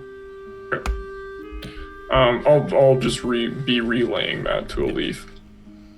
Oh, he couldn't tell it's you, but theoretically, this person might assume, maybe those people who I just attacked are trying to find out who I am. Yeah, and you do know as well that I believe scrying only works on the same plane of existence. Yeah, same plane of existence. They've gone back to the plane of hell or Tiamat or what the heck ever. We might not be able to get any read on them. Yeah. Caution. Seems like there's some stuff happening that's a little more powerful than we expected, so I'm not really counting anything out at this point. But Leif, what a good trick. That's going to come in so useful. If we had had that in Barovia... That would have been useful, yeah. I know. That's great. I didn't do enough push-ups or pray hard enough, but here I am now, so I'm very excited. The connection. Well, that's what matters the most, is you're here now. Yeah. Yeah, is there anything else anyone wants to get up to, or do we want to kind of... Yeah, that sounds like a good idea. Yeah, drinking championship needs to be established. Okay. So yeah, shall we wander back downstairs and... Yeah. All right. So you all head back downstairs. Food is included as part of the price that you paid up front. A round of drinks is brought around for anybody who would like some hot tea or other things for anyone not partaking. And you're able to just have a relaxing evening. There's not a lot of presents. A couple of people pop in every once in a while, just grab a little bit of food. Yeah, Doc? I think, just because I have the evening to myself and I want to be chill, I think I'm going to pop over to the bowels and check in with the guys. Sure. Yeah. Just like a nice chat, like just a catch-up. Not looking for anything fancy. Yeah, totally fine. Sorry, wait, to the bowels. Yeah, wait. Sorry, we're not in... Waterdeep. We're not in Waterdeep. We're in Secomber. We're still in Secomber. Yeah. Sorry, I was cool. the bowels. Okay. You'll be back in Waterdeep. Muscle cars, man. It's all I got in my head. Yeah. Waterdeep, you're looking at quite a wise travel still. You're looking at about a 9-day travel. Oh, yeah, then I'll just hang out with Mia Amelia. It is a bit of not much happens town. At best, maybe one person just has one too many drinks for the evening and then just kind of stumbles himself home, and that's about it. I wonder who that could be tonight. Actually, I was going to ask the gang, does anyone, sort of know anyone that might be a decent resource? I mean, we've been checking in with Amelior. Does anyone have any... Resource on what? That, maybe might have a bit more insight or a bit more knowledge on this stuff? I mean, kind of any sort of info right now is super handy. I don't have any contacts on this side of the world. Not my plane. That's fair. Hope you really ought to lay off. Hope, are you okay? I think you had one too many beverages trips yourself. down the stairs. Yeah. I don't have anyone particularly magical, but if we need kind of a lay of the land, I might be able to get that. That's that's useful. I guess, I'll come out and say it right now. It seems like there's some sort of weird implication with me in relation to everything. And I have no idea if maybe for some reason my parents might have some sort of link to this. I have no idea where they are, who they are, but I'm wondering if finding them might help, shed a bit of light on this. That's something I've been meaning to do. Then I guess right now, I was excited to see, meet them for a long time, but now I'm a little nervous that, there's some weird shit that they're involved in and it's kind of looping over to me. Yeah. Sorry, go ahead. Do you think that's the he that creature was referring to? I will be honest, I have absolutely no idea. Have you had your gran? She doesn't really, she never met my parents, so it's never, from what I understand at least, so, yeah, no, she doesn't really know them, but, How did you come to be with your gran? Oh, well, she found me, in the forest one day. Yeah. And so she never met my parents, but it's definitely it's been a little confusing, and I guess that's sort of why I'm wondering with all the implications what that'll mean. Maybe they're why did I get ditched? Was it something to do with this? Is this some larger thing? I don't really know. Yeah, that's Do you know where they are? I have absolutely no idea. That was what I was going to try and find out eventually, and it seems there's a little more, I guess the importance, it seems a little more prevalent now. Yeah, especially because this seems to be focused on you, so, they might have a little bit more information. Maybe we should talk to your gran. I can check in with her. There is another person that I know that has a decent connection to the planes that I was planning on reaching out to. Okay. So, I'll do a bit of recon there. Connected to different planes? Another cleric like myself, not of Eldath, but, I would very much like to meet this person. He's pretty cool. I'm sure if we meet up with him, he'd be happy to chat with you.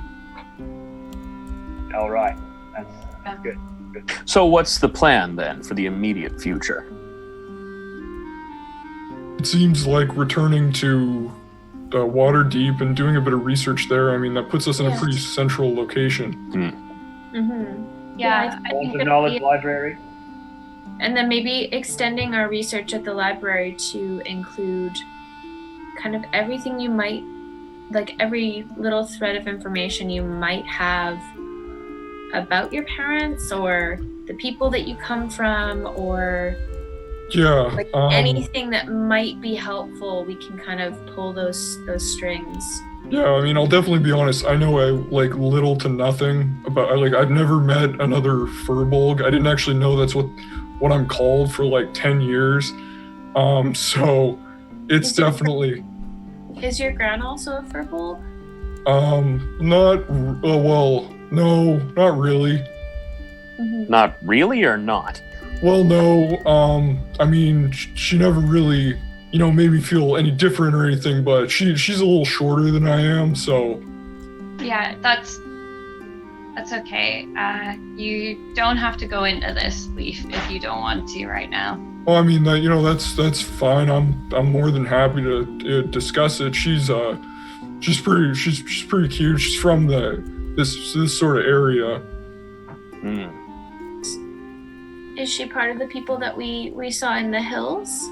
Well, yeah, no, she's a little halfling like them. That's where I learned to speak halfling.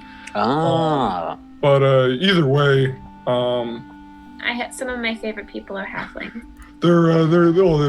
She's great. But anyhow, that's neither here nor there. Read a good book by a halfling once. I feel like I've read a similar one. But anyhow, I guess, yeah, that's really all I know. She's sort of told me as much as she knows, and I'm sort of left with really you guys and my connection to Eldath. That's about all I've got when it comes to this, solving this mystery. Hmm. Well, at least back at the Font of Knowledge, we can get, hopefully, a better gain over who that demon monster thing was, who this possible other god could be. Definitely. And at least have more ammo if we choose to go see your parents or visit your granny. We'll have a little bit more ammo. No, that makes sense, I to think. ask better questions as well.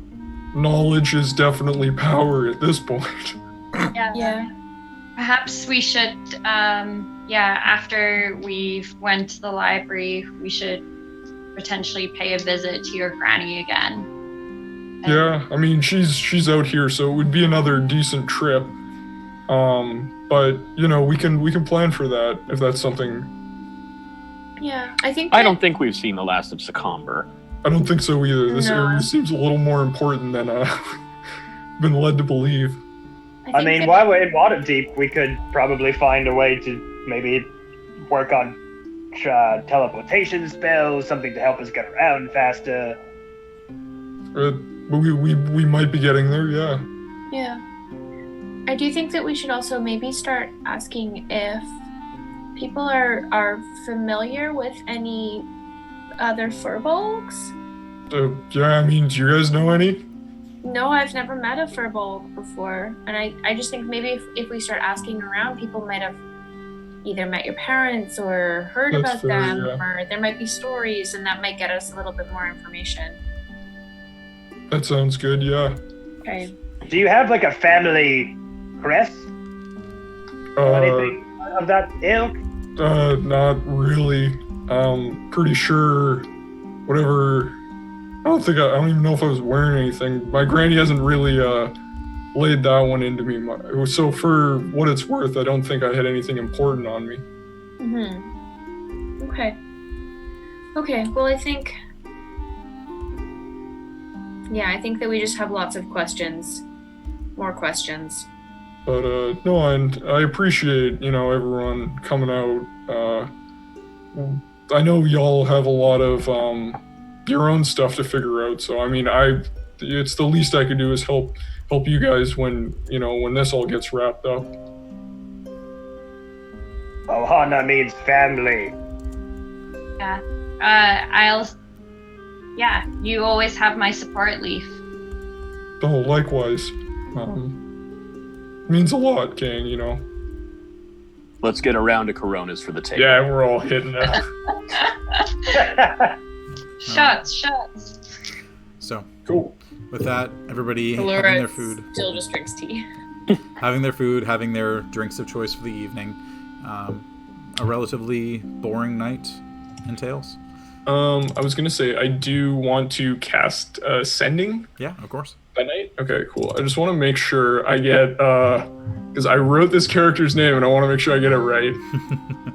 Okay, cool. So I want to cast Sending to Jin Galehearth. Okay. And yeah, let me Let me know when it's queued up. Oh yeah, go for it. All right, Jin, Jin, it is Leif. I was warned by Eldath in a vision that there's some disturbance in the plains. Have you experienced anything similar? Good 5 seconds or so. Right, what in the bloody hell is this? You've never done this before, Leif. I don't like it. And no, I haven't noticed anything out of the ordinary. Things are good. Hope you... And then cuts off. Oh my goodness, Jordan, you beautiful bastard. What was the name? That was well, actually, no one else. No one else knows. Yeah, no one else knows. You can meet him later. Yeah. You said the name out loud. Hey, Jordy. Yes, sir. Prior to bed, Yeah. I'd like to ask Rick, because Rick's the Abbey critter. Yep. If he recognized it, and also if he could tell me anything about Asmodeus. Go ahead and roll an intelligence check for Rick. Sure. He's been doing good at those lately, so here's hoping. Rick's big brain. Yeah. That is a 15. 15? Yeah. Dragon things, not exactly my forte, I'm gonna be honest. Tiamat, she's a fucking bitch. Kills everything, kills everyone. Doesn't like nobody. Kind of assumed. Just has a bunch of people who follow her because she's so fucking strong. I don't know. It could be one of hers. I don't really know. I've never seen whatever the fuck he was before, outside of the 9th level of hell, which I never go do because things like me usually get eaten when I go down there. So yeah, no. Do you know anything about Asmodeus? Oh yeah, he the big boss. He runs over all the hells. He's the 9th lord. He lives in the 9th hell, and he not only rules over his hell, but he rules over all the other lords of all the other hells, including Tiamat. You want to talk about the guy who is the fucking guy who can put down Tiamat? That's him. He's the only one. Okay. Troubling. Good to know, though. All right. So calling it an evening? I think so. All right, perfect. So the evening transpires. Nothing coming through. But Leif. Oh, fuck. Over the course of the evening, rest is difficult for you. You're not sure if it's being back in this area again, getting a little bit closer to the high forest, or coming back out, having that interaction, seeing the fear that it put into everybody, yourself included. Because, remind me if I'm wrong, you went unconscious in that fight. Yeah, you went down. Yeah. You start to have visions of looking up at trees, being flat on your back on the ground, grass around you, tall canopy above, and seeing flickers of flame coming down the trees on either side, and you're crying and you're wailing and screaming out into the air, and then your face and body just get bundled up in cloth, and you start to hear rapid foot movements as you're moving away from the sound of the crackling. And then the blind is removed again, and you just see your vision fill with light, and you just blink a few times, and you open your eyes looking into the dark room. And that's new. You haven't had that one before. But it takes you a little bit. Get a glass of water, kind of pace a little bit, and eventually go back to bed. And sleep takes you again. And the rest of the sleep is a dreamless one. You wake up the following morning feeling refreshed, but the vision is very clear. More than a dream. Something else. So, you wake up the following day. everybody coming downstairs at the different parts, sleeping in, breakfast and food being provided as part of your overnight stay. I'm assuming anything that you would like to say in the morning before you all head out? So, Right? I think we're good. yeah. Everyone have a good sleep? Oh, dreamless. So, with everybody packing up, putting everything into the wagon, hitching the horses up again, starting to make your way out, heading west out of Secomber back towards Waterdeep. The road is smooth.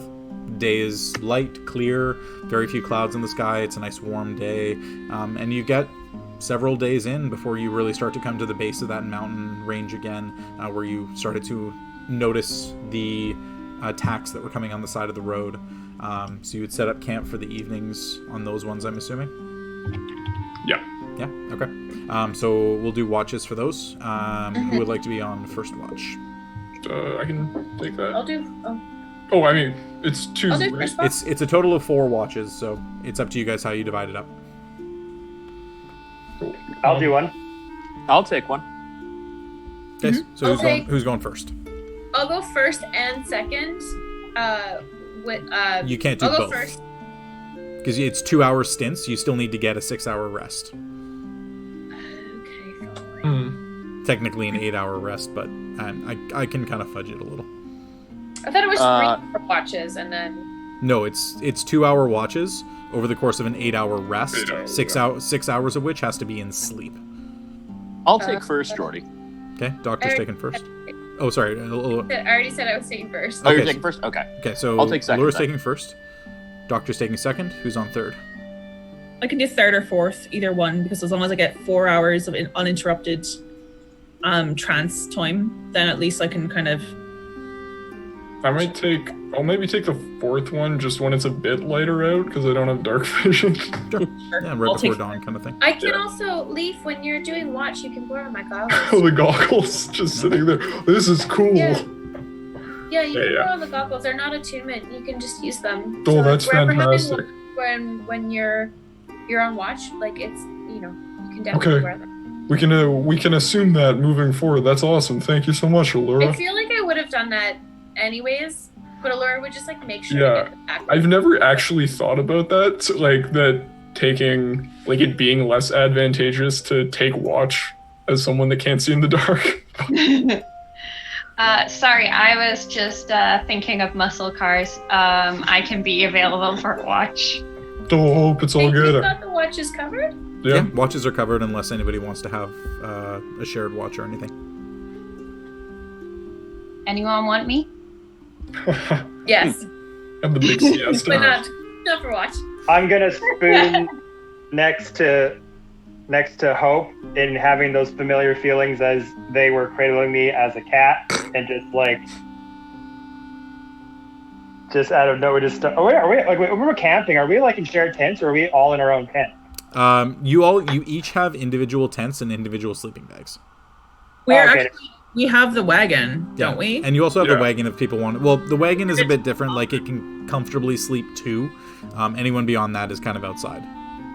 Wait, what? I'll sleep outside. I thought that the other one slept all of us. No, you guys never slept in the wagon. Yeah, we'd always just sort of camp around it. Yeah. I thought we added like bunk beds. We did to it. sleep in it once or twice when we were really nervous about Strahd, but it was like a tight fit. It wasn't Yeah. Yeah, it was something where it was a thing of necessity, not like Right. actually comfortable in any way, shape, or form. We Right, haven't. but Strahd's wagon was bigger than our old wagon. It was just a We little already- bit though. It was just a little bit Okay. bigger, but it was also more cushioned.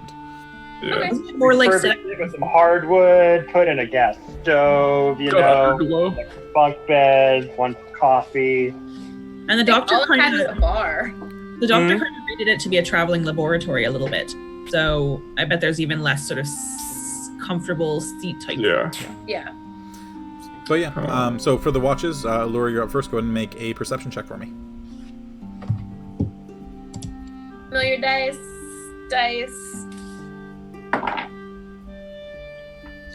It's a natural 1.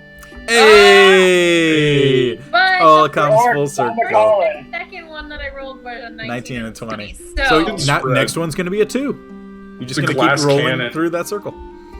So what's the total? You said investigation? Perception. Oh, perception. Yeah. A 5. A 5. Good. Sun is going down. It's a little bit later that the sun actually dips below the horizon where you are right now. I'm kind of listening. Les is snoring real loud. It's kind of it's that annoying snore too, where it's like it goes away for 3 or 4, and you're like, oh, thank God he's done. It's like backfiring. Yeah. I still have hairballs in my throat. Yeah. But overall, nothing happens over the course of the evening. You're able to make your way to the second watch. Second watch was Leif? It's me. Oh, Doctor. The doctor. Yeah, Doc. I would go over and wake up the doctor. Your turn, Doc. Up and at 'em. What is the modifier, Jordy? It's perception. Cool. No, not Rick. Me. Okay, well, that'll be fine. That is 22. 22. Over the course of the evening, looking out, you see in the distance, up a fair ways up the mountain, a good amount of firelight. Several fires lit, probably well over 1,000 feet away, kind of on like a plateau area on the mountain. But against the dark night sky, with how good your dark vision is, you notice that there is definitively light there, kind of cresting over the midnight hour at this point. Over the course of my watch, can I have Rick fly up there invisible just to see what's up? Sure. Yeah, there's more than enough time for him to fly that. Get a little bit tired, but eventually probably take him better part of 40 minutes to fly there and fly back. He would come back into range and go, Boss, there's a whole shitload of really big looking orcs up there. They're a ways away. They look like they're celebrating something. There's a lot of meat being handed around that doesn't exactly look, what's that term, kosher. So, maybe a good idea to make sure you guys don't light any fires for the rest of the day and draw any attention to yourselves. They look threatening at all, buddy? No, they seem to be celebrating, so I can't imagine they'd be coming down. Okay. But, yeah.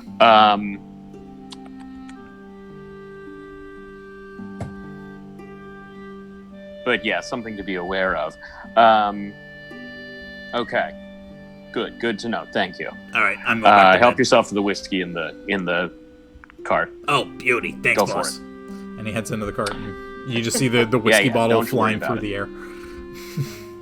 All right, so nothing would transpire over the course of your watch, and you would notice that as it's kind of wrapping up, you're noticing the fires are starting to die down a little bit. They're still there, but it looks like whatever this was, it was a several-hour celebration, and it seems to be dying down a little bit. Okay. So you'd wake Elethe for the third watch. Yeah, as I'm waking Elethe, hey Elethe, just so you're aware, those orcs that have been taking people down in this pass, they were having a big old party up on that mountain there. So, seems like it's starting to die down a little, but just keep your eye on that ridge just in case. Will do. Hopefully they're distracted enough they're not going to come looking for us tonight, but no loud noises, I'm guessing. No loud noises. All right, thanks for letting me know. All right. And so with the doctor waking you up and kind of pointing out the general area with your vision, instantly you see exactly what he's talking about. You see the little dots of light up on a plateau in the distance. You're not able to make any details, of course. You know, it's over a kilometer away, but it is a fairly bright light. Definitely something you would imagine would be quite large if you were up close next to it, like a bonfire. Keep my eyes on that, and then also on sort of the hill below and the whatever trails might be coming down from the mountain, just to make sure if there's anything coming from that direction, I'll keep an eye out. All right. Go ahead and roll a perception check for me.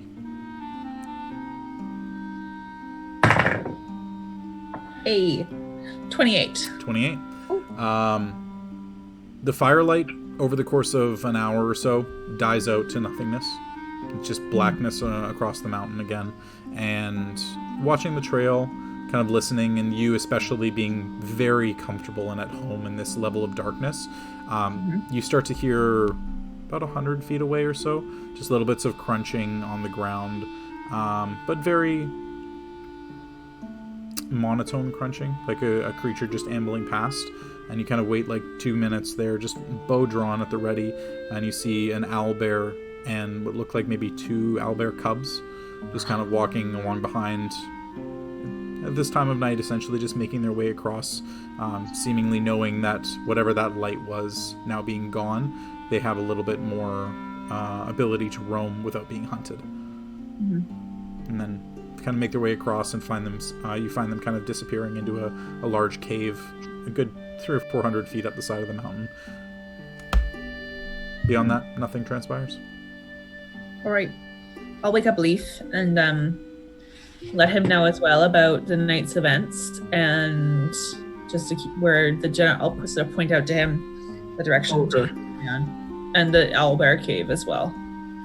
Aluura would have like placed the goggles like right on your chest. Cool. Before I went Sounds back to sleep. fun. All right. So I gotta it's one of those things where you're boring someone else's swim goggles, and you gotta stretch them out. Stretch them the hell out, and they're not fitting right. And you're like, oh, okay. Yeah, and for you as well, with the size of your head in comparison to Aluura's, they are a little small. They fit like right in, over the eye sockets. It's looking not like like a big Raver goggles right now. Exactly. It's less goggles and more like double monocles. Looking like Morpheus in the Patriot. Exactly. I was thinking opera glasses. Yeah, there we go. Yeah, there you go. Cool. But yeah, over the course of yours, go ahead and roll in a perception check. Yeah. All right, that is a 17. 17. With the assistance of the goggles, looking up at the owlbear den and then looking up the mountain, nothing transpires. Sun starts to bleed over the mountaintop, and eventually you find yourself looking at a fairly warm morning and starting to wake everybody up for the day's travel. Actually, Jordy, I know this is a really weird nitpicky thing. Yeah. Like, where we are weather-wise, is it like kind of like California or like Oregon? I'm just trying to... think of it like... Yeah, I'd say like Oregon-esque. Right. Like Nevada, Oregon. Like kind of on that border. Cool. Yeah. Know it well. Yeah. Cool. So you were able to wake everybody up in the morning. Rise and shine, gang. Not like urgently we need to go, but definitely aware of the fact that something transpired last evening and it might be in your best interest to get on the road pretty quick. All right. So everybody packing up for the day. You're able to continue further on. Essentially, that one instance was the potential where something could have happened, but nothing did. So you're able to carry on with the road, and the next several days of travel are done unimpeded, eventually cutting north, just north of Daggerford, and eventually back on the main trail between the Sword Coast cities, following along the coast, and eventually back into Waterdeep. And that's where we're going to go ahead and take our break. Funky Town starts playing as we head back in. Funky Town, yeah, exactly.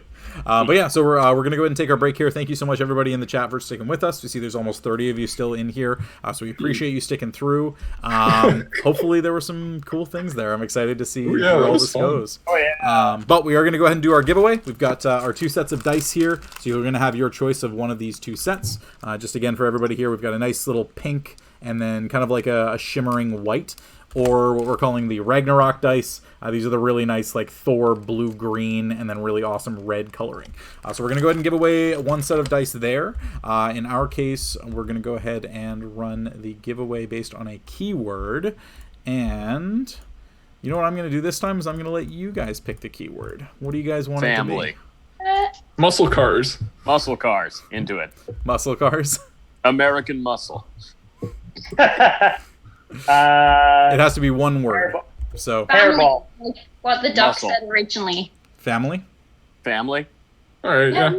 Yeah. How cute, yeah. Yeah, family. All right, awesome.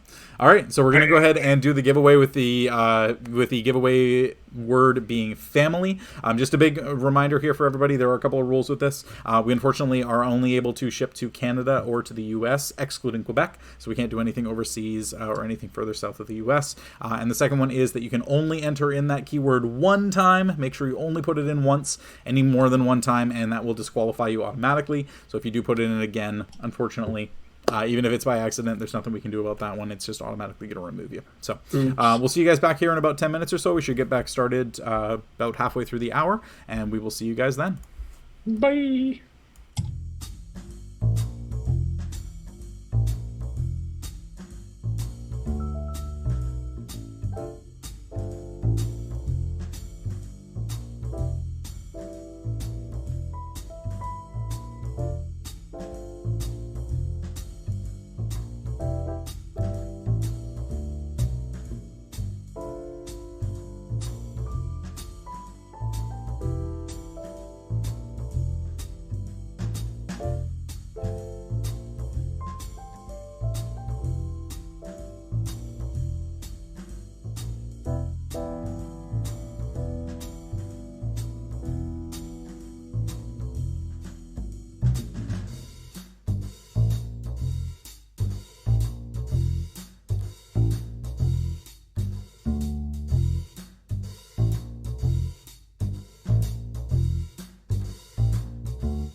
And we are back. Hello, everybody. Thank you for sticking with us through the break. We appreciate you guys.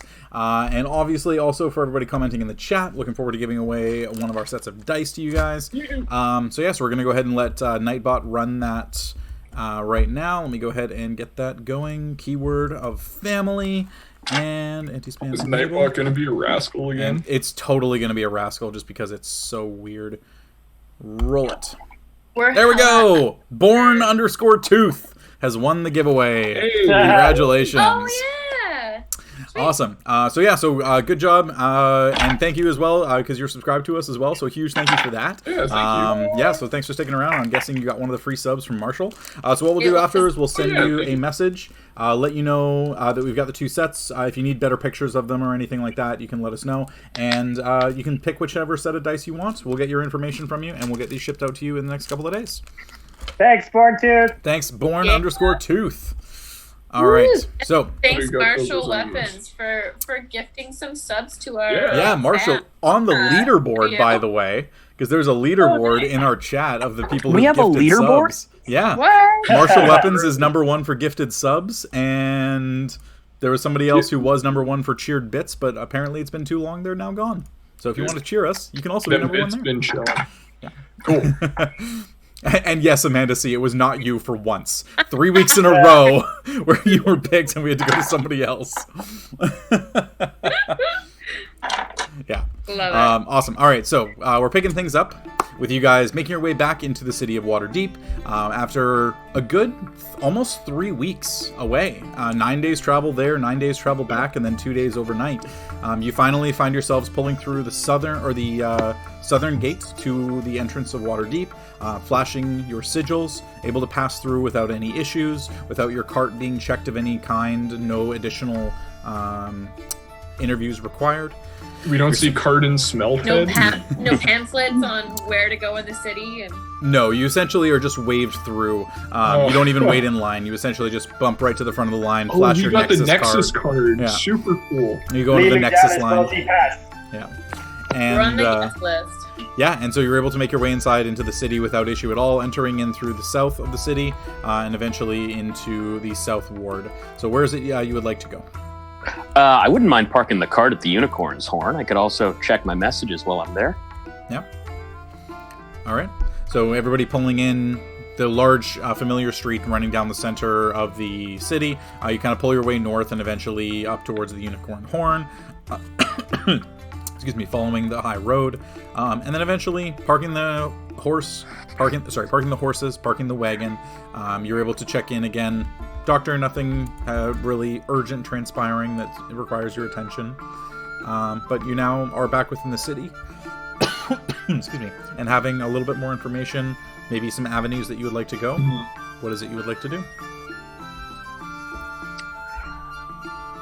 I have a thing I want to do real quick. I don't need everyone for it, but I just kind of want to find a way to make an imprint of one of these sigils. Nice. Hey, go for it. Forgery. Yeah. Yeah, I think everyone's maybe got some things to do. I can go to the tailor to ask about the fabric, while others are kind of doing what they have to do as well. I can meet you guys back at the library later. I Yeah. am frothing at the mouth to go to the Font of Knowledge library. Shall we all take an hour or so and then meet up at the library? Yeah. I was actually gonna see. I can't remember where in town it's located, but there was the temple with the light-based deities. Yeah, so that was the... Just trying to remember here. The Monastery of the Sun. And that's located in the Trades Ward. Okay, cool. So that would be right. I'd probably be following the doctor and just sort of split off at some point. Yeah, well, you guys actually are in the Trades Ward right now. Cool. That's where the Unicorn's Horn is. So it's not too far for you to be able to get there. Only a good 5, maybe 10 minute walk. Cool. Yeah. Can I accompany you, Leif? Oh, for sure. Hope. Yeah. I don't know if there's anything you want to check in with, but yeah, totally. Les, No. are you gonna Want to support? Oh, I appreciate it. be okay Do you have anything you can do for an hour before we're meeting at the library all together? I might just go check out Font of Knowledge on my own for a little bit, just kind of suss it out, make sure everything's cool. Oh, hey, I meant to mention, when Elethe and I were out looking at armor, there was some really nice plate armor and fancy armor over at the Dwarven Forge. Very nice. Definitely for more of our group's heavy hitters. Yeah, not for us, but No. hope less. It might suit one of you well. Or even Leif. Leif, perhaps, as well. I can take a look at it. Yeah, that'd be kind of cool. Sort of been wearing these the entire time. So.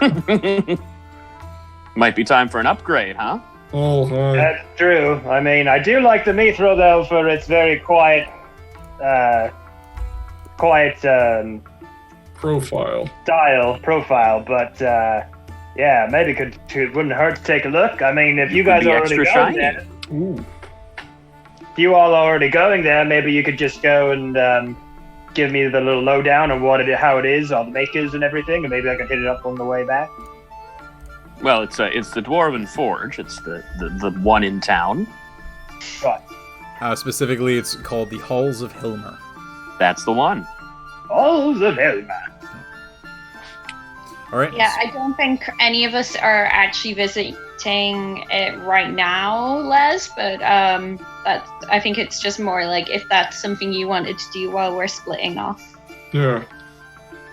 Right. I can always hit it up after the library as well, Just pretty close by. Sorry, Jordy, did we say what time of day it is right now? For you guys pulling in, given how, the road is a little bit up to you to decide how you go, I would say you'd get there probably 1, 2 in the afternoon. Cool. All right. Yeah. Sweet. Les, would you come with me to the tailor and then I'll go straight to the library with you? I'd kind of like to go by myself, kind of just stretch out the limbs and the legs, and kind of be alone with my thoughts for a little bit, if you don't mind. Can I? Do you want me to turn him into a cat? I'll turn him into a cat. No. He likes Can it now. I try to pawn Les's sigil? Can you try to pawn Les's sigil? Like He wants to Can I, steal like- it. Steal it? Oh. Yeah, no, I know what you mean. Yeah, go have. Sorry. I know what you mean. You want to try and steal his sigil? Yeah. Okay. Sure. Yeah, actually, you know what? Ooh. I don't. No, it's okay. I don't have. It's I'm okay. gonna say actually no, because it's something that isn't displayed openly. It's not Yeah. like you're able to reach into a pocket and grab it. Like, it's something that is very, very specific and unique. And Les is the kind of person, knowing what I know, He knows, yeah. Yeah. He knows that's the only thing that's going to get him into the library. He wouldn't he wouldn't leave that in put a it place somewhere where he it could can get leave it. taken. Yeah, that's fine. Yeah. It's fine. Yeah. I'm just trying to I don't want him there by himself. Yeah. Hope. I just wanted to check to see what Leif was planning on doing because we hadn't heard from yet. Yeah. I don't have anything I want to do, so I'm happy to just meet yous at the library or tag along with anyone who needs a little bit of eyes on their back. I mean, yeah, whatever. If you want to join us, we're more than welcome. But feel free. I'll just walk around a little bit and then head to the library and meet yous all there. That sounds good. That works. Cool. Okay. All right. So we'll start things off. So just to double check. So Aluura, you're heading up to the House of Purple Silks. That's where. Okay. Leif and Hope, you two are going to the monastery, Yeah, Temple of the Sun. Temple of the Sun. Sorry, Doctor. What was it you said you were doing? I'm gonna head to the Bowels of the Earth. Bells of the Earth. Okay. And then Elethe, you're just kind of milling around, looking at different things. I'm not necessarily going to go scout for it, but I'm also interested to see if I see any other drow. Any in other? Waterdeep. Oh, okay. Good to know. And then Les, you're going to the library. Okay. Awesome. Let's start off with Aluura. So, heading up to the House of Purple Silks. You push your way inside, are obviously allowed in based on the nature of yourself and not frisked or stopped in any way or asked for a coin to enter. Given the garments that you're wearing, you're able to speak to the same seamstresses that you were speaking to previously. And what is it you would like to do? Well, I assume I'll be picking up my clothes. Yep, you would be picking up your clothes, definitely. Yep. Okay. I have an order that I assume will be ready. And they just kind of check the logs and then look at you and kind of give an idea of your body type. And yes, it's right around the corner over here. And they lead you into a fitting room for it, and it fits perfectly, exactly as you expected. Couple of minor adjustments just on the last couple of pieces. And it is something that kind of gets tightened in as well, so it really is figure hugging. But it is a very, very fine piece and exactly what you were looking for. Thank you. I'd also love to speak with your the person in charge of the clothing. The head seamstress. Yes, please. All right. May I inquire what this is about? I'm very, very pleased with my items, and I'd like to pass on praise. Well, I'm more than happy to do that for you. It is not something that's... In person.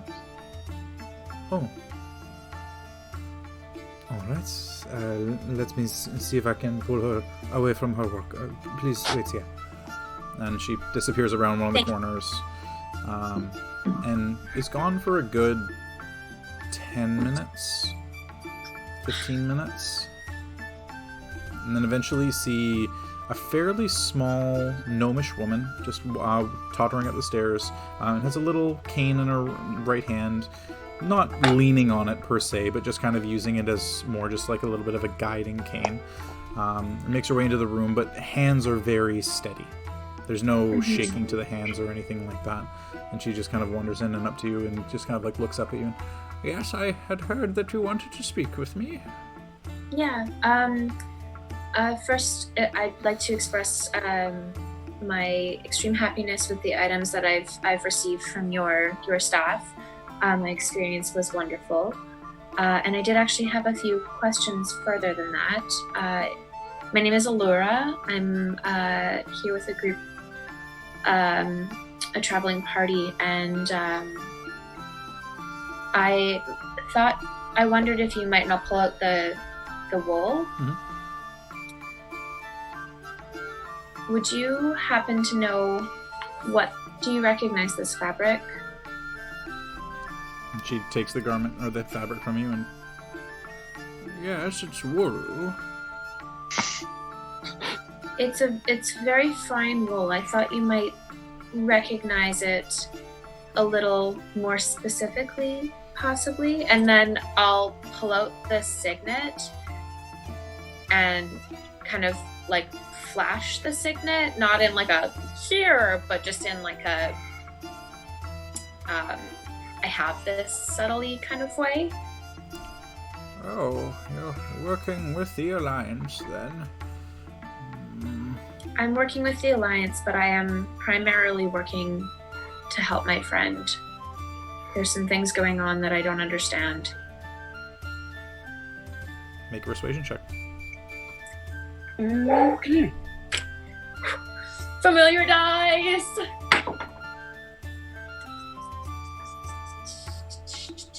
Persuasion? Yep. 19. Woo! She just kind of looks back at you and just... I understand the appeal of wanting to help your friends. She takes it and actually starts taking the threads and like kind of pulling it apart, and you can see it start to unravel a little bit. And then she's taking the threads and separating them into individual strands as best as possible. And, it is good quality, finely made.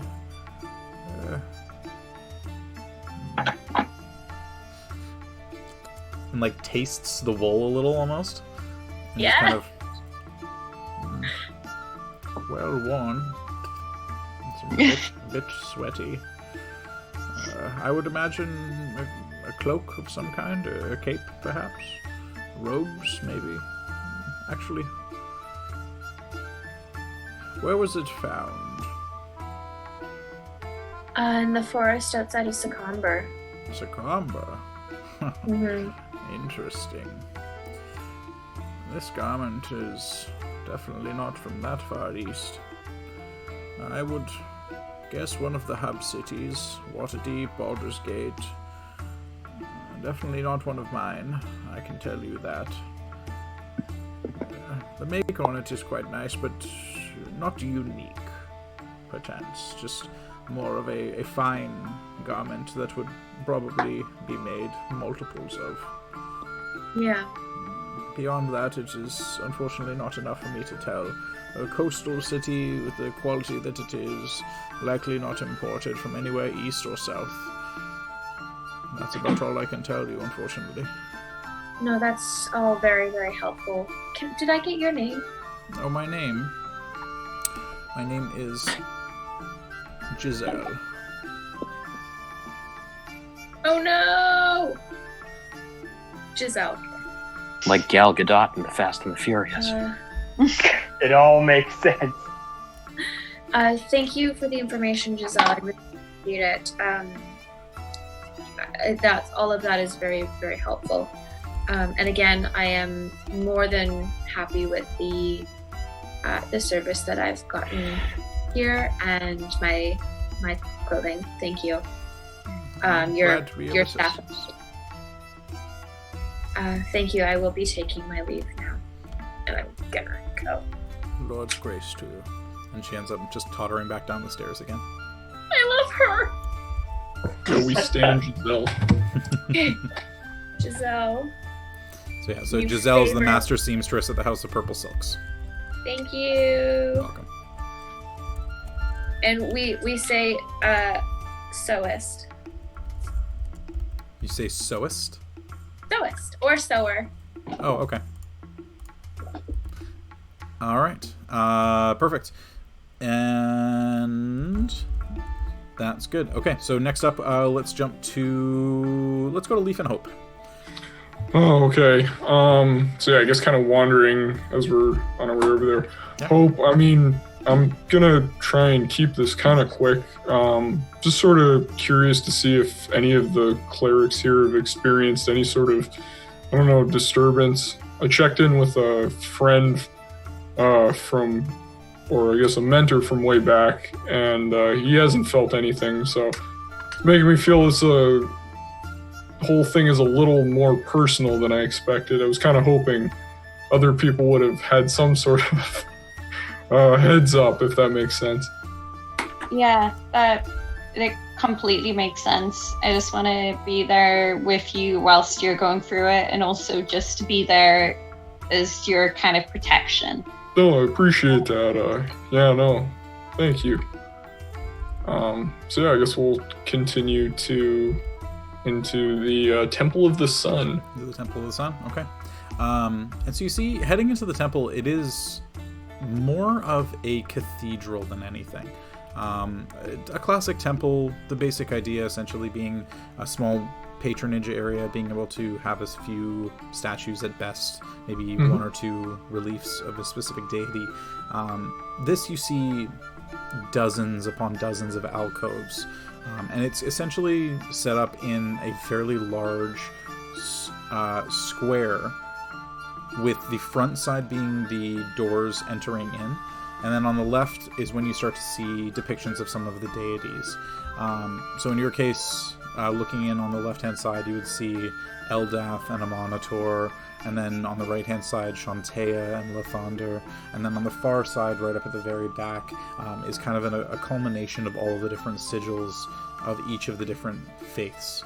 And you would see that there is a fairly large pulpit there as well, and a few of the priests wandering around in the long white robes or long green robes, depending on the different deities that they worship.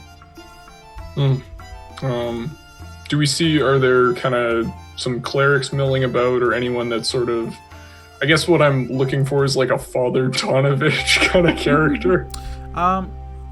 One in particular, not really. Okay. There's more so just the different priests and the different clerics to each of the different deities. There isn't one who seems to be residing over the others. It does seem to be fairly evenly spaced and evenly distributed patronage to each of the different deities. Okay, then I would like to go to the, sorry, you said kind of an alcove for Eldath? Yeah, there's an alcove for Eldath, and you see that there are a couple of people wandering in and out, a good number of the clerics in kind of long, flowing forest green robes. Okay. I would like to go kind of up there, sort of make sure I'm not in anyone's way. Yeah. And everybody just kind of stops and allows you to step through. Nobody seems to be paying any mind to you as you're there. There are a number, probably close to a dozen, different people in just civilian clothing or different levels of armor that are coming in and out of the temple at any point. I'll turn to Hope. Sorry, Hope, is there anything you want to do while we're in here? I was just going to ask, does it look like there's anyone suspicious or anyone out of place here? Not really. I mean, it's a temple in the middle of the day, in the middle of the largest city.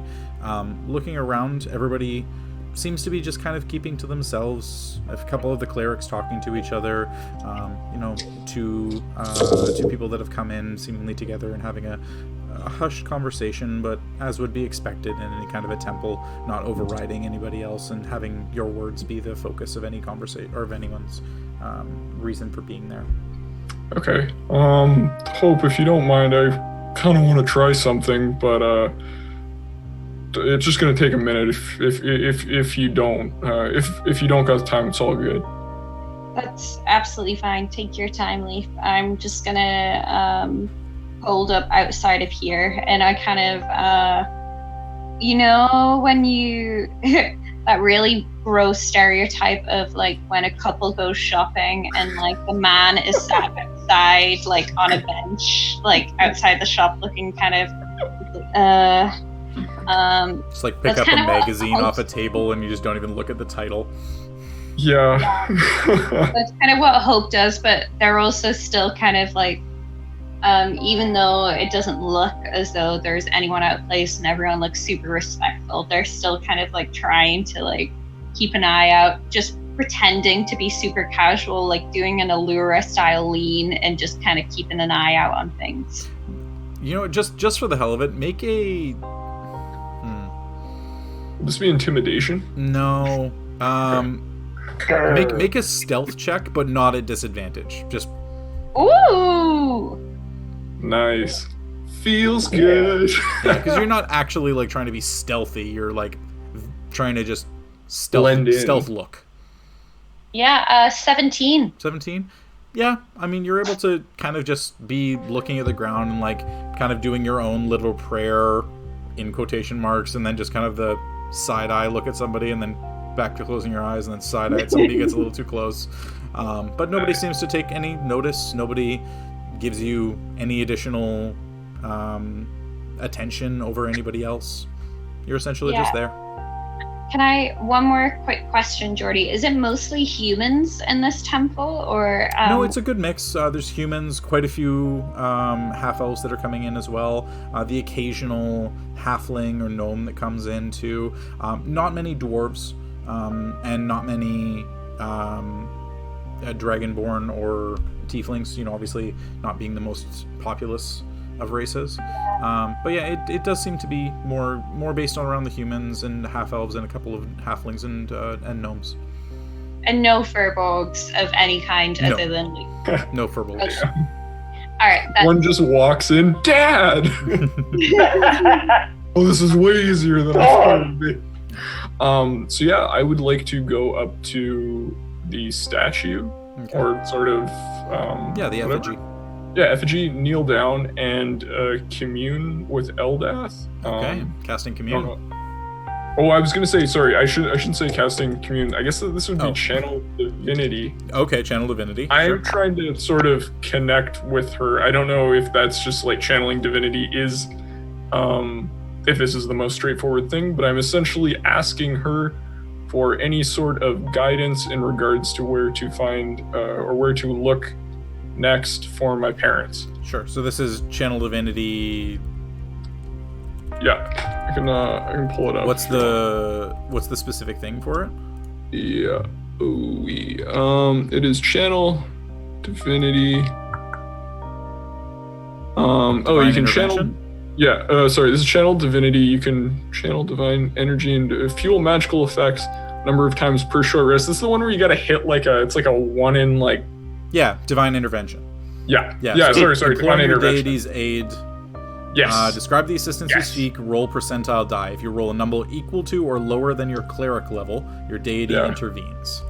Okay, I just wanna say, like, I don't know if, like, you know, praying to an effigy, you know, maybe smooths everything out, maybe greases the wheels, but give it a go. You're essentially calling Elethe down. Where you are, what you're doing doesn't really do that. You're calling her out of the ethereal plane. Real quick. Yeah. All right. You got it, Jess. Got it. God damn it. 41. No, it was close. It was 17. 17. Damn, real close. So, okay, you know what? I'll say on a 17. So what was the question again? I'm looking for any sort of where to take the next step to begin looking for my parents. Like anywhere, any sort of small, I guess kind of tidbit on that, where to begin the next leg of that investigation. Okay. You know what? I'll say, as you're making that request, because you're not really asking for intervention specifically. Yeah, it's more just asking for assistance, essentially casting a variant on commune. This would be more divine information? Yeah. I'm so sorry. Divine direction. Yeah, there we go. Yeah. So as you're doing that, you kind of are just very focused on getting any kind of response. Your eyes are closed in front of the effigy. You're trying to figure out exactly what any kind of direction would look like, what it would sound like, if Elethe is going to come to you and speak to you again, or if there's going to be some kind of an image that appears or something. And you are kind of snapped out of it a little, and you look over to the right, to your right, as you see that one of the clerics of Elethe has bumped into a large planter pot and knocked over a plant onto the ground and kind of scattered a series of leaves and dried leaves and onto the ground as well. I'm sorry if I got in your way there. My apologies. And just kind of, it's all right. I must clean this up. And I'll kind of scurry over and like assist them. Yeah, and you just start to pick it up, and you start to notice that leaves are essentially just regular tree leaves, forest leaves, like mulch on the ground, but they were kind of what scattered closest to you. Okay. I'll try and decode that. So. Interesting. Oh, okay. All right. Then I kind of pop out after helping there and turn to Hope and say, all right, that was, I maybe got something, but we'll talk about it, you know, on the walk to the library. Okay. No worries. All right, let's jump to Leif. So with you looking around, no real goal or direction in mind, just kind of getting an idea of the lay of the land, finding a couple of different places. I'll just rattle off a couple of names of places that you notice as you're wandering around. You notice, because there are a lot of different places that you haven't really been to yet within the city. One of the ones that may be of some kind of interest to you is Bethel's Bottles. It's an exotic wine and cordial business that's located up in the North Ward, one of the more upscale parts of town. And kind of along that vein, with you guys especially being on the lookout for any kind of intriguing substances to imbibe, there's another one, Falantar's Filters. It's a shop specializing in potions and tinctures, so maybe a place that you might be able to pick up potions of some kind that you'd be able to use. Mm-hmm. Another one further down to the southward, the area that you haven't really been to yet, where more of like the poor people are living with cheap labor and kind of more places where a lot more things can be done with a lot less money. There's one that's kind of an interesting one there, which is Essimeth's Equipment, which is just kind of like a standard equipment shop. In your case, you would just see it as generic player's handbook items. If you ever need to pick anything small up, you could go in there and just get those. Okay. And then the other one that's just kind of a neat one as well is up in the North Ward is the Cliff Watch that you haven't actually been to yet, but that is a high overlook that looks 100 feet down a sheer cliff, and then it also looks east over the Troll Wall, east of Waterdeep, essentially looking out over the entire lands as far as you can see to the horizon. Cool. Is that manned by, or staffed by the town guard? Yeah, the Lord's Alliance are stationed there, and there's a big high guard railing, that you kind of, the railing is up above your head. Think like top of the Empire State Building, right, where it's like the railing are so high that you would actually actively have to climb it, and it's chain linked beyond that to prevent any kids from climbing through and falling off 100 feet. I want to go up there. That looks cool. Yeah. So it's a neat little place. But beyond that, there's a whole bunch of other places. You hear some passing words coming through of, I picked up some fine gems at Halazar's the other day. So there's a place apparently in town that you'd be able to pick up some fine gems if you ever needed to use those. Do I get a whiff of anywhere besides the place that the doctor took us that would have magical items or weapons? There is another one actually not too far from where you guys were staying. There's a place called Sairn's Fine Swords, Saern, Sairn. Mm-hmm. And they are known as one of the high-class weapon outfits, having a weapons master that are able to sell basically any weapon to your heart's desire, and also having staff on hand to be able to enchant weapons, and are often seen selling enchanted weapons, either ones that they've created themselves or ones that have come in on some of the merchant vessels. Okay, cool. I'm not going to hijack this into a shopping montage, but I can take a note of that to tell the group in case anybody wants to hit that place with me. Yeah, just some good places that we'd never really encountered before, but and beyond that, kind of looking around as well, trying to see if there are any other drow. Out and about during the day, not many. You catch a couple of people in hoods and in cloaks that you guess might be, and you kind of get a bead on them, follow them a little bit, being yourself and just kind of curious. You do catch that there are a few, probably 3 or 4 that you would see over the course of an hour. Not many in comparison to any of the other races by any stretch, but it's not that they don't exist. They are definitely here, and a lot of times you see them going in and out of different shops, interacting every once in a while, not seen with any level of scorn or derision that you're used to being from further south. Yeah, that's nice. Do I overhear? So I guess the other thing I was going to mention is if I see drow, and this is kind of maybe an ongoing thing, I would always be listening to hear if they had an accent from Shamath, like mine. Right. Very few of them would actually speak. You can engage with one of them if you wanted to, but it's not something that you would really be able to hear conversations without going into a store and following them in. Okay. Yeah, I'm not going to do that right now, but it's just sort of something that Elethe would be continually keeping her ears pricked for. Yeah, for sure. And it's something as well that, you get the idea that it's definitely a different experience a little further north. You yourself, having not been glanced at twice by any of the town guard, by any of the people when you stepped inside the castle, whereas if you were in Baldur's Gate, you would definitely know that there would be a little bit more eyes prepped on you from any kind of a guard presence that would be there. Right. Or the naked discomfort that we got in Barovia. Exactly. The naked discomfort as well, deeply rooted in something that, at least within the modern era, seems to have faded in a larger city such as Waterdeep. Yeah. All right. Okay, cool. On from you will come to Les, because Doc will have some stuff for you after. So Les, with you making your way with your sigil towards the towards the library below below the castle ward, you step into the Font of Knowledge, which you immediately expect to be a library, but it's not. It's a temple. And the temple, as you step in, you see a series of depictions of a deity. Go ahead and make just a religion check for me. Okay. Ooh. 0. 16. 16? Okay.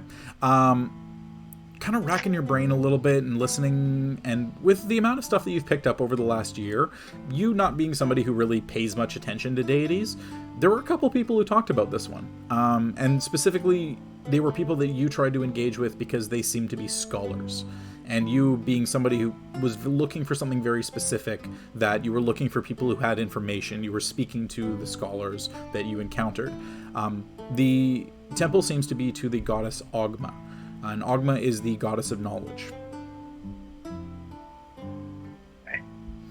As you move your way further in, a couple of people end up taking notes and just kind of seeing you not really paying attention to the effigies or to any of the religious artifacts of any kind. You end up seeing a fairly older man coming over to you and just kind of, yes, hello, what can I do for you? And Les is just kind of in awe of the temple and the fact that he might actually be able to go inside for the first time since he's been kind of stuck in this part of the world. Just kind of take it all in, going, hello, sir. I'd like to look at the knowledge, please. You would like to access the library? That is correct. Right. Do you have a writ or a decree of some kind that allows you to enter? Oh, yes. There you are. And he just kind of takes it and flips it over. Les Paul, is it? That's right, that's me. Very well. I am Savant Savenius. It is a pleasure to meet you. I am the... Excuse me. I am the... Where the hell did I lose my thing? What am I? I am the Savant of Ogma. I am the keeper of the Great Library. Allow me to escort you downstairs. Please follow me. And he just takes you around to the side, and for the first time ever, you're like, oh my god, I'm going in. I get to go the place that I want to go. And he just leads you to a fairly large black iron door, and takes a large key out from inside his robe and ends up putting it into the door and turning the lock on it, opening the door, and a few torches on the walls just kind of come into light. And he closes the door behind and begins to make his way down. So, is there anything in particular that you're looking to research today that I may assist with?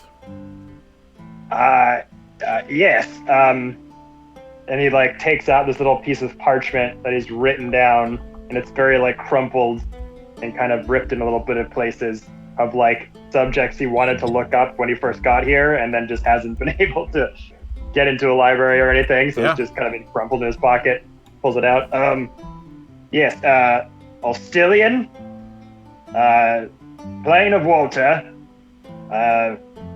Spells on how to traverse planes, locations for portals to go to.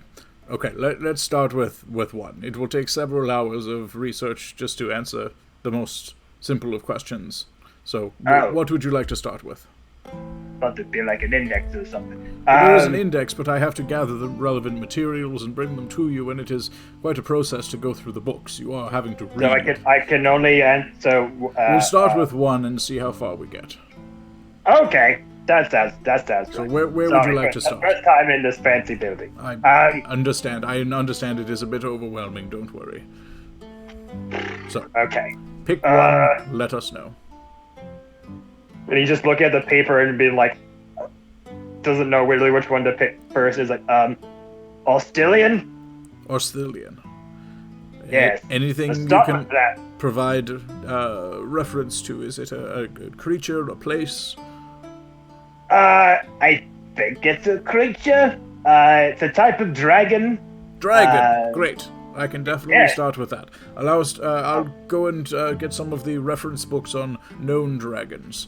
And he just escorts you downstairs, and you're eventually led through a series of winding tunnels. You just see hundreds of books upon books on old wooden shelves, some newer stone shelves, a couple iron shelves. Looks like it's just broken up into different places, and you can see different areas where it's definitely in more decrepit. You would imagine the older parts that are kind of in the process of being restored, and you eventually are led into a very, very large hallway. And the hallway's got a series of rooms on each side, and the rooms open up, and within each there is a very large square table with 2 chairs on each side, so a total of 8 chairs, and then a massive workspace in the middle that allow you to spread books out and read from different pieces with shuttered lanterns, making sure that nothing gets spilled or damages any of the books in any way. So, Ostilian, dragon, creature. Yes? Well, to be more specific, is a dragon that possibly lives underwater. I mean, I've only seen it in my dreams, so... What, do you know what color dragon, perhaps? White. White, right? Silver. Silver. Silver. Right. Okay. I'll see what I can find. And so he just kind of ushers for you to wait inside, and the room is empty at this point, and he just kind of closes the door behind him, and you're just left in a little bit of silence, just kind of waiting for the guy to come back. Probably a good 10 minutes goes by, and then eventually you just hear a little kind of knock at the door. Sorry, there's quite a few. Could you get the door? Oh, yeah, go. Walk over. Open up the door, and you see literally just somebody, like, 2 hands underneath, probably 24 tomes that are right up to the top of his forehead, and you just see his hair beyond that. And he just kind of waddles into the room a little bit, and, right, could you take the top few off for me? Yeah, go. And you start lifting these very heavy tomes, then a few of them smaller, thinner ones. Right, this is about as much starting point as I can give you, so there may be some references to Osthilian within these dozen or so books.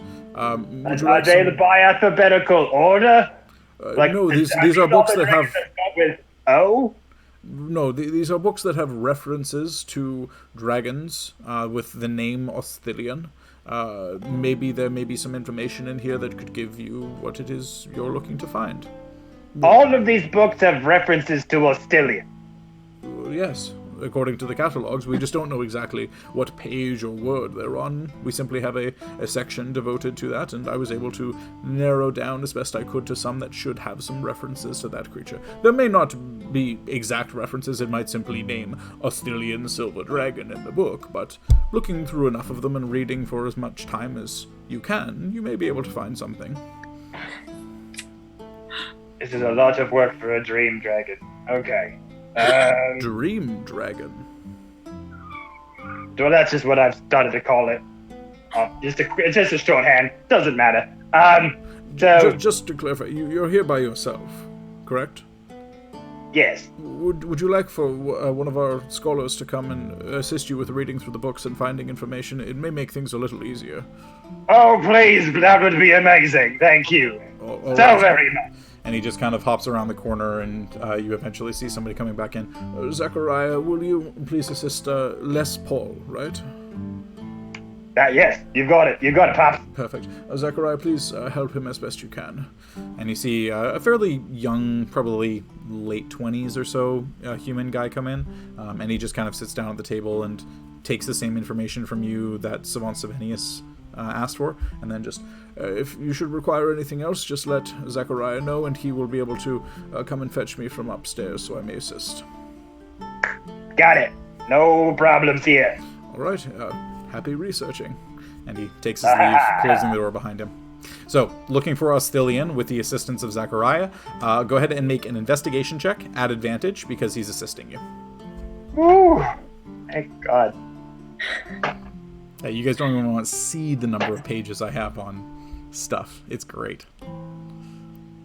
Investigation. At the library? Wikipedia out. I got a 13. 13, okay.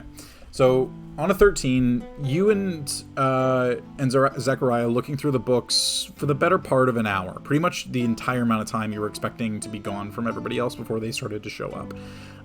Osthilian is referenced quite a few times in some of the books. You're not able to get through all of them. There simply isn't enough time, and it takes a fair bit of reading and scanning just to try and find a name that sticks out like that.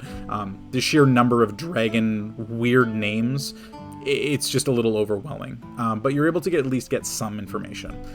So Osthilian is the name of an ancient silver dragon with ties to the islands off the Sword Coast. And there are tales of flight over the trackless sea.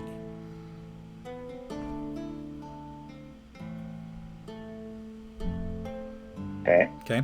Generally, it's believed that Osthilian preferred ground level or underground, below sea level, lairs over mountain lairs, unlike most dragons.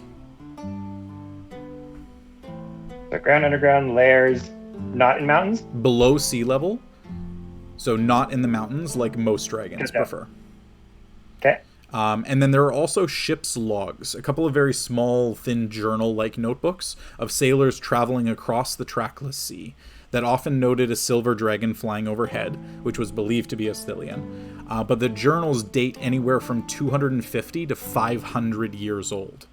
And nothing is newer than 250 years. Hey. Okay. And that's about the extent of what you can get through in the hour with just having Zachariah there to assist. Yeah. Okay. You're doing good, Zacharoni. Thanks, I guess. How long you been working here for? Coming up on 6 years. 6 years? Get boring. No, it's really nice being surrounded by this level of knowledge. It's not exactly something I get to see all the time. Not a lot of people get a chance to work in somewhere with records that date back to the beginning of Dale Reckoning. What's the craziest thing you've ever seen in here? Like, what's something that someone's come in and just been like, show me this? And you've been like, I can't believe we have that here. Well, I mean, there's some books that are 1,498 years old, right from the very beginning of civilization. Whoa. Yeah, we keep pretty good records. It's one of the nice things about having some mages on hand, being able to make sure these books don't disintegrate into dust or anything. You know what? You wouldn't happen to know where the books on portals are, would you? For different planes and things like that. Yeah, I could try and find some if you want them. Yeah, if you wouldn't mind. Like, I don't know if you have anything better to do, but... Well, I mean, Master Savenia said that I'm to help you as best I can. I can try and grab a couple if you like. He's a good guy, that Machiavelli. So, travel to planes of water, or anything that could tell me, like, where portals to traverse planes might be. Just anything on that particular knowledge, if you could. I'll see what I can find. I'll be back in a little bit. You're a good guy, Zacharoni. So, are you done with these books then? I gotta put these back in order to get you more. Yeah, I guess that's all I'm gonna be able to find at this moment. But... Alright, so he closes the heaviest of the tomes, starts to load them up, and kind of asks you to, stack a couple of books up top so he's able to see over the top of them. And ends up leading himself out and taking the books back, and he's gone for quite a while. To this point, it would be a matter of everybody else starting to join up with you. Yeah, that's fine. That would essentially wrap up your first hour of research inside the library into Osthilian. Okay, Doctor. Yo. So, making your way to the bowels of the earth. Yes. What is it you're looking to do there? I want to check in with Zurazal and see if I can't get him or one of his guys to make a pressing of the sigil. A pressing of the sigil? Yeah. Okay. So they can be forged later, you see. Yeah. Heading downstairs, Zurazal doesn't appear to be around. He seems to have taken a day to himself, not being inside the tavern as he usually would be. But talking to a couple of the contacts there, you get an idea that this has been attempted before with not great outcomes. Okay. Well, good to know. There's a very specific person who does the inscriptions on these. A lot of times, occasionally, people won't bat a second eye looking at one of them, but every time the name and the dates are inscribed, and a lot of times people are prefaced with that, especially within the guards and within certain areas, that someone has a sigil. So if an individual comes in with a false sigil, things go sideways real fast. So it's something that could be attempted, but it's something that might not have the desired outcome. It's a little riskier than would be necessary. Yeah. All right. Well, scrap that plan. I just thought it might be a nice thing to do for the old gang. Yeah, it's definitely a good idea and something that obviously they commend you for, but they've had the experience with it in the past and know that it's not exactly something that ends up working the way that they want it to. Well, good to note. Yeah. Anything exciting happen around here while we've been gone? And kind of like a big half-orc behind the bar, just kind of wiping out a series of glasses and just kind of...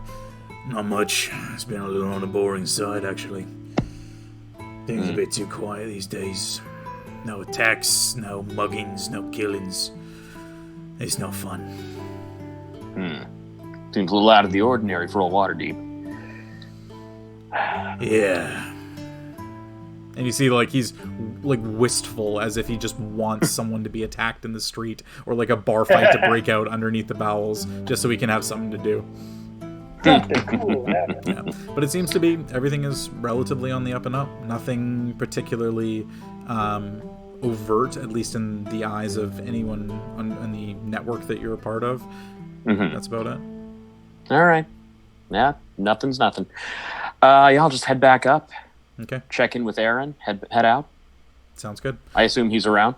Yep, he's around, just standing behind the bar and just kind of doing his thing. Yeah, doing his thing, and just being the eyes within the secondary entrance, making sure that anybody who comes in is served a drink and promptly sent on their way. Mm-hmm. Alrighty, so with all of you gathering up, the 6 of you back together again inside the Font of Knowledge, each of you will present your sigil to Savant Savenius, and he leads you downstairs and eventually into the same room that Les is in, each of you taking one of the chairs around the table. So, with all of you downstairs, there are a few ways that we can do this. The easiest one that I'll just let you know of is any topic of your choice can be researched. Typically, it takes 2 hours of research by a single person, or 1 hour by 2 people, in order to research a single topic. So, it's up to you guys. If there was anything you would like to research, what would you like it to be? I wouldn't mind doing a bit of research on Asmodeus and try to find the connection to between Tiamat and the Abbey critters. Okay. Abysmals? I don't remember. Abishai. Abishai. Or Abish something. Something.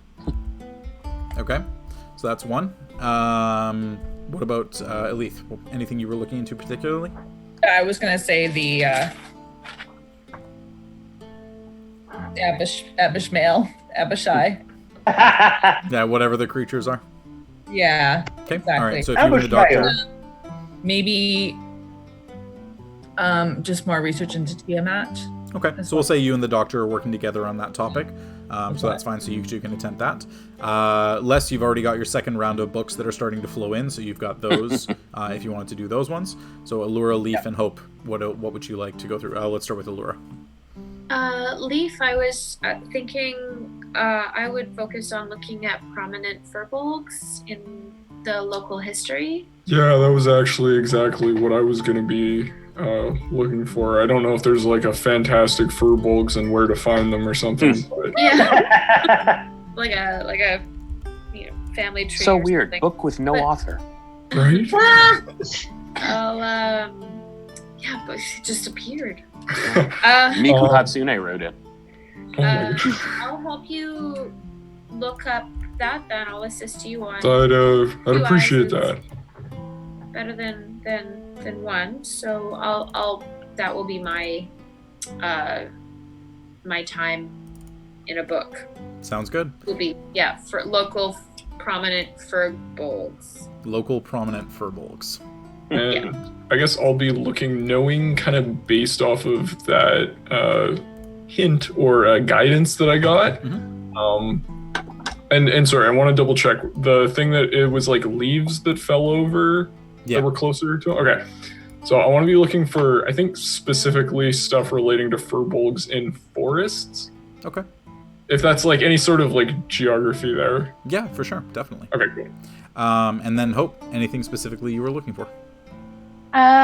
So the doctor and Leif are looking into Abishai's. Arishmael. Abish, whatever they're called. Yeah. Yeah, can I be looking into Asmodeus? Sure. Yeah, you can definitely do that. Okay.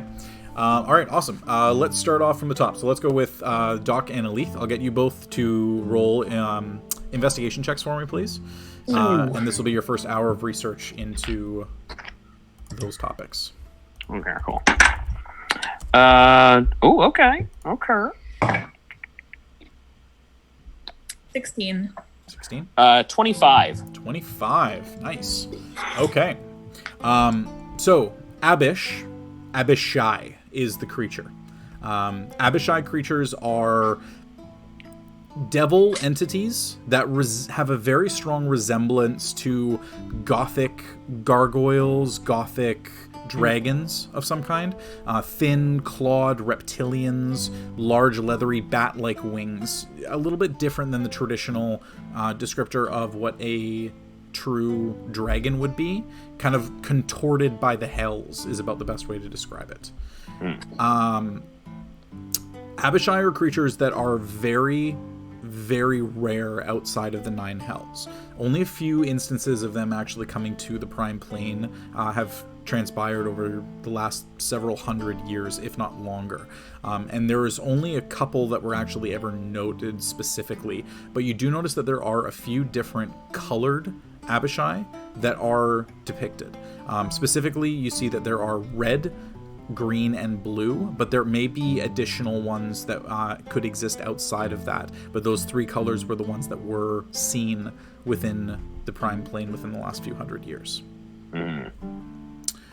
Beyond that, they were noted as being arrogant devils. The ability to speak in the common tongue, and the wherewithal to have glib conversations with people before killing them, and eventually being driven out in different areas. They were always devoutly bound to Tiamat, their patron deity. Residing in the Nine Hells, they were the devout followers of her, but occasionally there was discussions from within the Hells, not specifically relating to Abishai, but relating to Tiamat, of the pressure being placed upon creatures under her purvey being too great, and those creatures dissenting and swearing fealty to other entities. Typically very strong archdevils. Entities like some of the lords of the Nine Hells, that although Tiamat herself is not one of them, she is on their level, but is kept under essentially kept in check by Asmodeus, so preventing her from rising to becoming a true lord of the Nine Hells, but allowing her to be controlled and kept from gaining too much power within the Hells.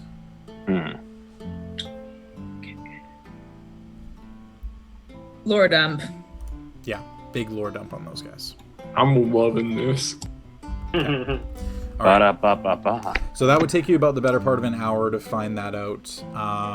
We'll just go in reverse order. So let's go to Hope. So kind of on the topic of Asmodeus. Hey, Jordy, just given that it took Elethe and I an hour, could I take another hour and help Hope? Sure. We'll say you'd be able to help out with that, because it would still take 2 hours to go through everything for Asmodeus, but during the second hour you could help out a little, and you kind of are cross-referencing there. So I'll say that's fine. You can roll an investigation check with Hope as well. Thank you. All right, Thanks, so you can Doc. both roll investigation for Asmodeus. Well, You got his number on speed dial. I will definitely appreciate the Doc's help because I rolled a 9. Okay. hey, Azzy, it's me, your boy. That's a nat 20 with a +9 to investigation. 29. Okay. Yo, So- who's your patron again?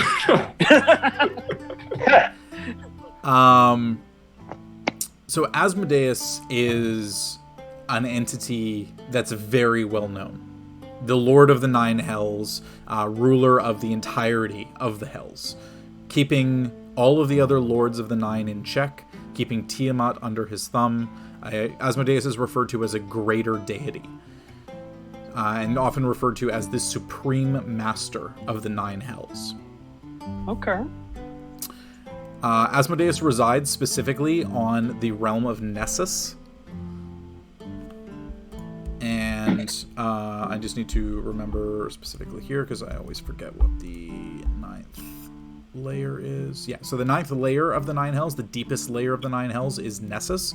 And that's where Asmodeus essentially looks upwards at the rest of the planes of the 9 hells. And what I'll do actually is I'll give you guys a nice little image here. Ooh, It's like a map. Dante's Inferno kind of thing. Sort of, yeah. It's essentially what the 9 hells are. I'm actually going to zoom in on this a little bit because it's a bit tough to read. Yeah, I know that's the one downside of doing lore dump at 10 o'clock. Got that. Yeah. Real lore hours right now. Let's go. Yeah. But this is the thing, is this is when we do all of our best research, right? That's true, yeah. All right, so I'm going to give you guys a nice little image here, and the image is going to be of what the 9 hells actually are, the names of each of the hells, and then the organization of how they actually exist. So you can go ahead and check Slack visual aids from Jordy, and that's there. There you go.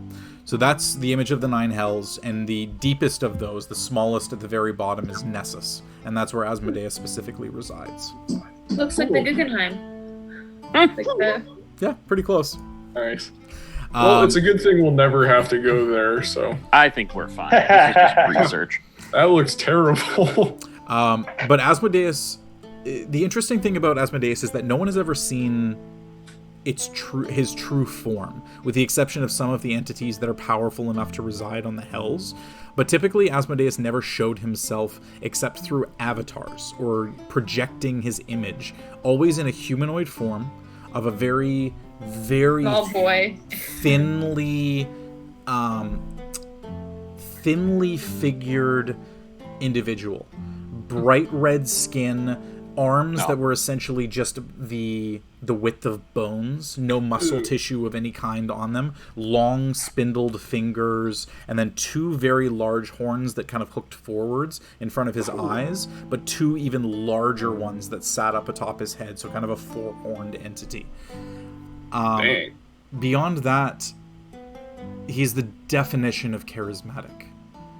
Just the ability to control and minutely change individuals' minds on topics that they may have believed their entire lives.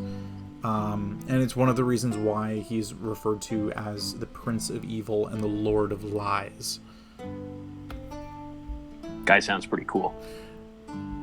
One of the depictions is from a very old book with a roll as high as you got, is that underneath the garments that he was always seen in, these very long flowing red robes with a series of different hellish depictions on them, is there was an instance of an entity that was able to see what lay underneath those robes, and the body itself was just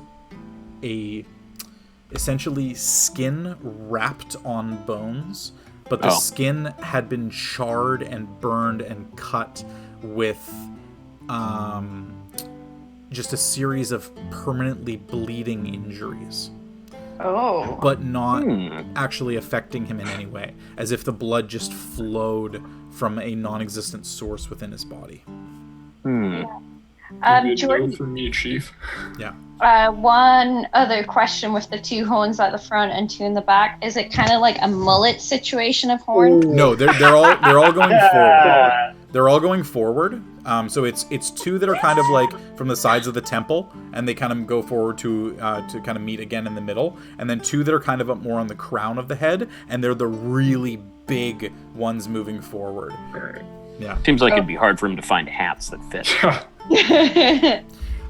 Beyond that, Asmodeus was always seen as a lawful creature, never actually descending into the chaos that existed within the hells a lot of times, but maintaining order, maintaining structure. And there is one specific book that on a 29... Oh, thanks, Doctor. This was a tough one to find.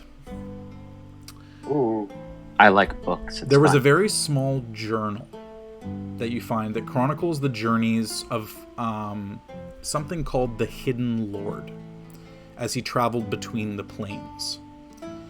And the journal talks of being exiled from the 9 hells entirely by Asmodeus, and the lingering hatred that this Hidden Lord harbors for Asmodeus and the other lords of the 9, as well as the success that he found in manifesting his power within Toril, which is the world that you all exist on. The book itself is incredibly old. The scholars who are getting everything for you, as you kind of pass them by and ask, because it is a very small, thin book, estimate that it's probably between 300 and 600 years old, based on the descriptions of the landscape and the leaders that are mentioned within the book, so the people in power that are mentioned. But no records exist as to how the journal made its way into this library. And it's the Hidden Lord, you said? Yeah. The small journal chronicles the journeys of the Hidden Lord.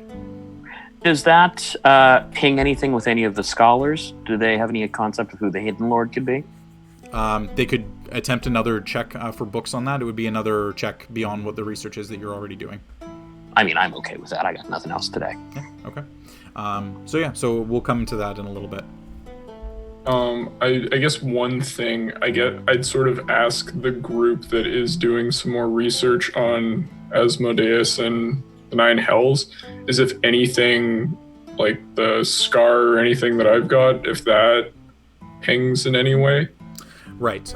Within the books, the scar that you have does not ping. Okay. Asmodeus, the one thing that is a depiction of Asmodeus that is always seen with is that he always seems to be holding a rod. And the rod is often referred to as the ruby rod of Asmodeus. Essentially just an inverted pentagram at the end of a small rod made entirely of rubies. Like as if it's just been pulled into a single long piece. All right. So from you guys, let's jump to Les. So Les, you looking into gates between planes, right? Looking into like interplanar travel, like information on how to travel to different planes. If there are like known portals, maybe in the Sword Coast, that are like stationary portals to planes. Anything. Plane of water, anything that kind of brings up those Sure. keywords. Go and make an investigation check. Oh boy, oh boy, oh boy, oh boy, oh boy! Nat 20! All right, what's the total? Jesus, that's amazing. Investigation? It's a 0. So it's just 20? Okay. Straight Nat 20. Straight Nat 20. Still good. So, gates between planes. Traveling between planes. Creatures have traveled to and from the prime material plane in the past via gates that exist on both planes. But these are fabled locations that have never actually been recorded. Only powerful entities would know what these locations are, and they don't get shared with other people. So it's difficult to find them. They're not recorded anywhere, but there may be conversations that can be had with powerful entities or powerful mages that might know of some locations. There are also incredibly powerful spells that exist that allow creatures to travel between planes at will, but they're not easily accessible. Only a handful of exceptional spellcasters know the incantations to complete the spell, and even fewer have been transcribed onto scrolls usable by another individual, but those scrolls do exist. The spell itself, to travel between planes, whether it's cast by an individual or cast by one of these scrolls, requires a sacrifice of some kind to first create the gate between the planes. Typically, it's a single gemstone of immense value. But there have been... sacrifice. Yeah, okay. But there have been records of alterations to the spell to force it to use a living sacrifice in place of the gem. Finger? That's one way to get home. All right, let's go. Oh, that could have been that. That potential portal from the demons. Someone could have sacrificed a person to traverse through different planes. I get what's going on here.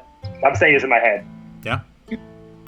All right. So you're starting to get the picture that there are ways to do it.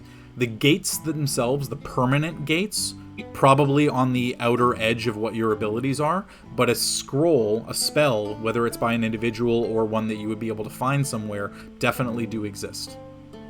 And there's no record of like where they may be? No, because they're created by powerful mages, usually for a reason.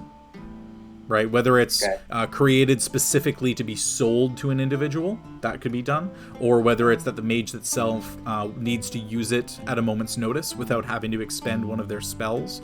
Those would be why the scrolls would be created. Gotcha. All right. And then over to Aluura and Leif. So, you two, looking into Firbolgs specifically. With this, the sheer number of books is never ending. Firbolgs as a race are well documented. I specifically asked for prominent local Firbolgs. Right. I did ask for just everything. Yeah. Oh, okay. Leif asked for everything. Yeah. So They got the yellow pages of Sword Coast. so yeah. Here's the Firbolg list. So Firbolgs are obviously creatures, we'll start at the beginning, that resemble humans. You've got great thick beards, usually, long manes of hair. That's where this is from. Thick, tough skin, and very tall entities, very large entities.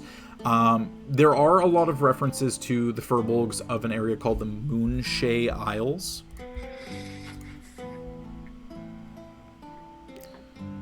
And the Moonlights Isles are in an area that is southwest of where you are, kind of over to the area, excuse me, like a little bit almost due west of Baldur's Gate.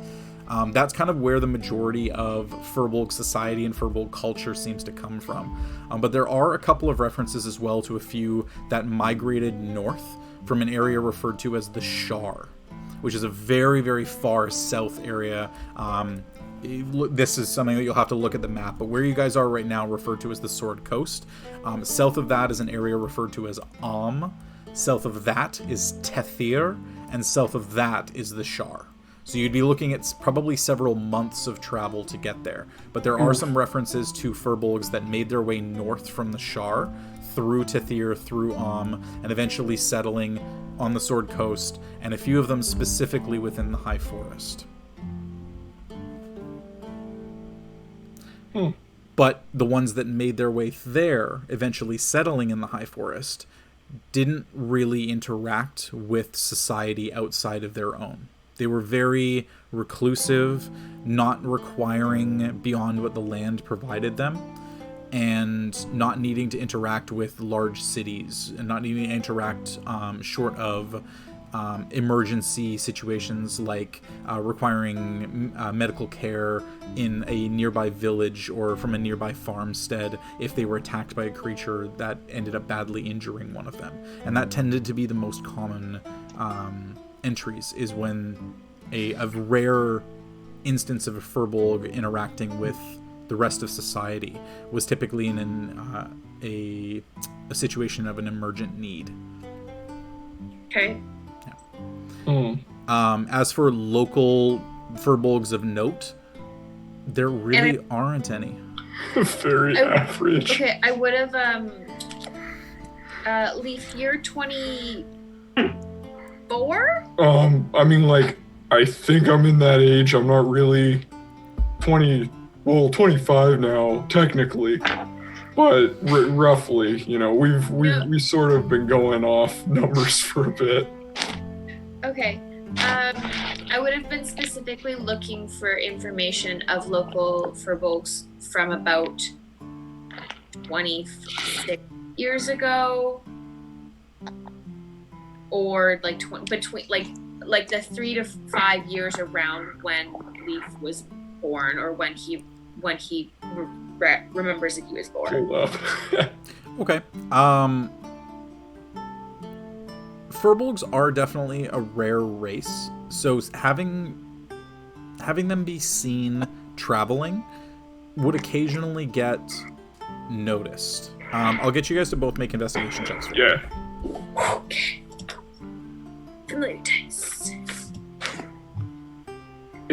Sorry, this isn't something I can guide myself on. It's like a continued. Yeah, it's a continuous thing. Yeah, that's fair.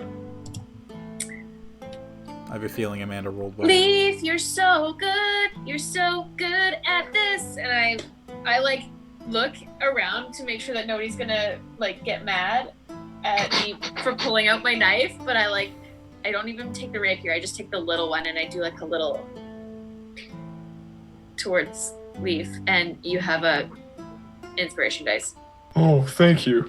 So I rolled a 17, and then the inspiration dice is a 6. As a d6, yeah. D6. That's 4, so that would be 21. Okay. Just flat, yeah. Aluura? Mine will be a 27. You didn't want to give your... Oh, yeah, you can inspire yourself. What? I didn't inspire myself. Nope, not yet. Nope. Yeah. All right, so with that... I'm all jazzed up, and like Aluura already knows which page. I keep repeating back things that she's read. Rolled too. So, Speed reader. Yeah, so Firbolgs are creatures that are noticed when they pass through a town, right? Being as rare as they are, usually being migratory of some kind, right? They're very much the definition of, oh god, what is it called? If it's migratory, would it be nomadic? Yes, thank you, nomadic. Gotcha. For some reason I had an M word stuck in my head, but nomadic. Momadic. Yeah, nomadic. So yeah, a nomadic people making their way across different continents, across different areas, different cities, eventually settling in a place that they would find as what would be their permanent home. 20 years ago, no, occasionally one or two passing through that just got noted in a small book somewhere. But there did seem to be a larger migration of some Firbolgs that came up from the Shar about 30 years ago. And it was in the realm of about a dozen moving together, which is very rare. Usually Firbolgs tend to be familial. It would be usually just a smaller family moving together. But this seemed to be multiple families that were heading somewhere else. And they simply said that they were heading up from the Shar and stopped in a few different places along the high road, and then eventually cut east towards Secomber, and were last seen passing through Secomber and then eventually into the high forest. And that would have been about 30 years ago, somewhere in there. Okay. Lines up. And there's no names or like specific descriptions in there. Nothing out of the ordinary. They look to be just Okay. standard Firbolgs. It's more the fact that this many in this larger group from this many different families moving together was specifically noted. Okay. Yeah, that's a deep cut on a DC 25. So congratulations there. Okay. All right. I feel like we might be able to ask our friend Amelior Yeah, we can about It's that. possible. pull Because up he's on been that. around for like a long time, right? Like 40 years? He's in his 60s. Has he always been at Secomber? Do we know that? We You don't probably know? I didn't ask him. We can check in later. We're just this entire campaign is us ping Wait till ponging. 4:30 in the morning. All right, so we'll jump back to the doc. You said you were looking into Yes. the Hidden Lord. Yeah, can I pull one of the researchers along to help me with it? Well, the researchers are the ones who get you the books, and then I it's up see. to you to actually research through that. So, I understand. But with what Les had found with traveling through the plains, and an entity such as this referring to Asmodeus, it would be a check for the two of you to make. So I'll get both of you to make an investigation check for me, please. Oh, okay. I get to make this one? Yes, you do. That'll do. Hidden Lord sounds cool, but he's gonna be hard to find. Investigation? Investigation, yeah. 17. 17. 23. 23. Okay. So the Hidden Lord. References here are to an entity that was reported to have traveled between the Nine Hells and the Prime Material Plane several times in the past. An archdevil referred to as the Hidden Lord. The entity commanded a cult of followers across southern Faerun and in the lands of the Shar. A concerted effort by several dark churches over 250 years ago succeeded in crushing the followers of a cult devoted to the Archdevil, which they referred to as Gargoth. This happened during the Harp Star Wars in the year 1218 DR. So at this point, it's about 280 years before where you guys are right now. And the cult was referred to as the Disciples of the Hidden Lord.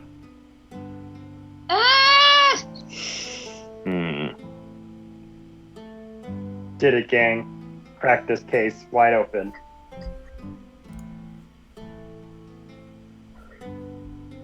Does the Hidden Lord have any other names that he would go by, or they would go by? The only name that is referred to within this, specifically within the books that you can find, is the name Gargoth. Gargoth, right. Sorry, Gargoth? Gargauth.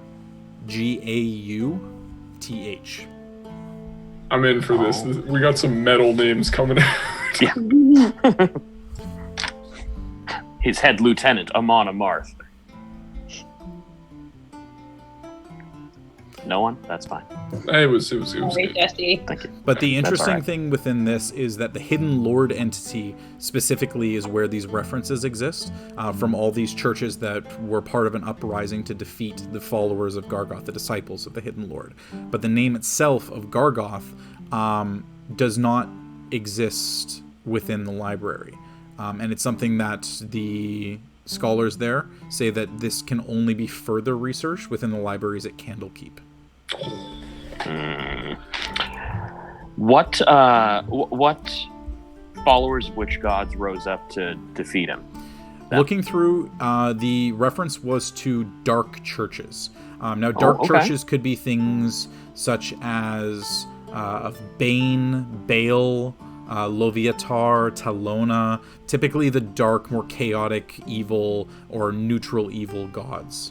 So the deities that essentially, seeing an entity such as Gargoth, an archdevil, and referring to himself as the Hidden Lord and creating a cult following on a prime material plane, these entities that exist within the Nine Hells, ensuring that his influence doesn't become so great that he takes over the prime plane.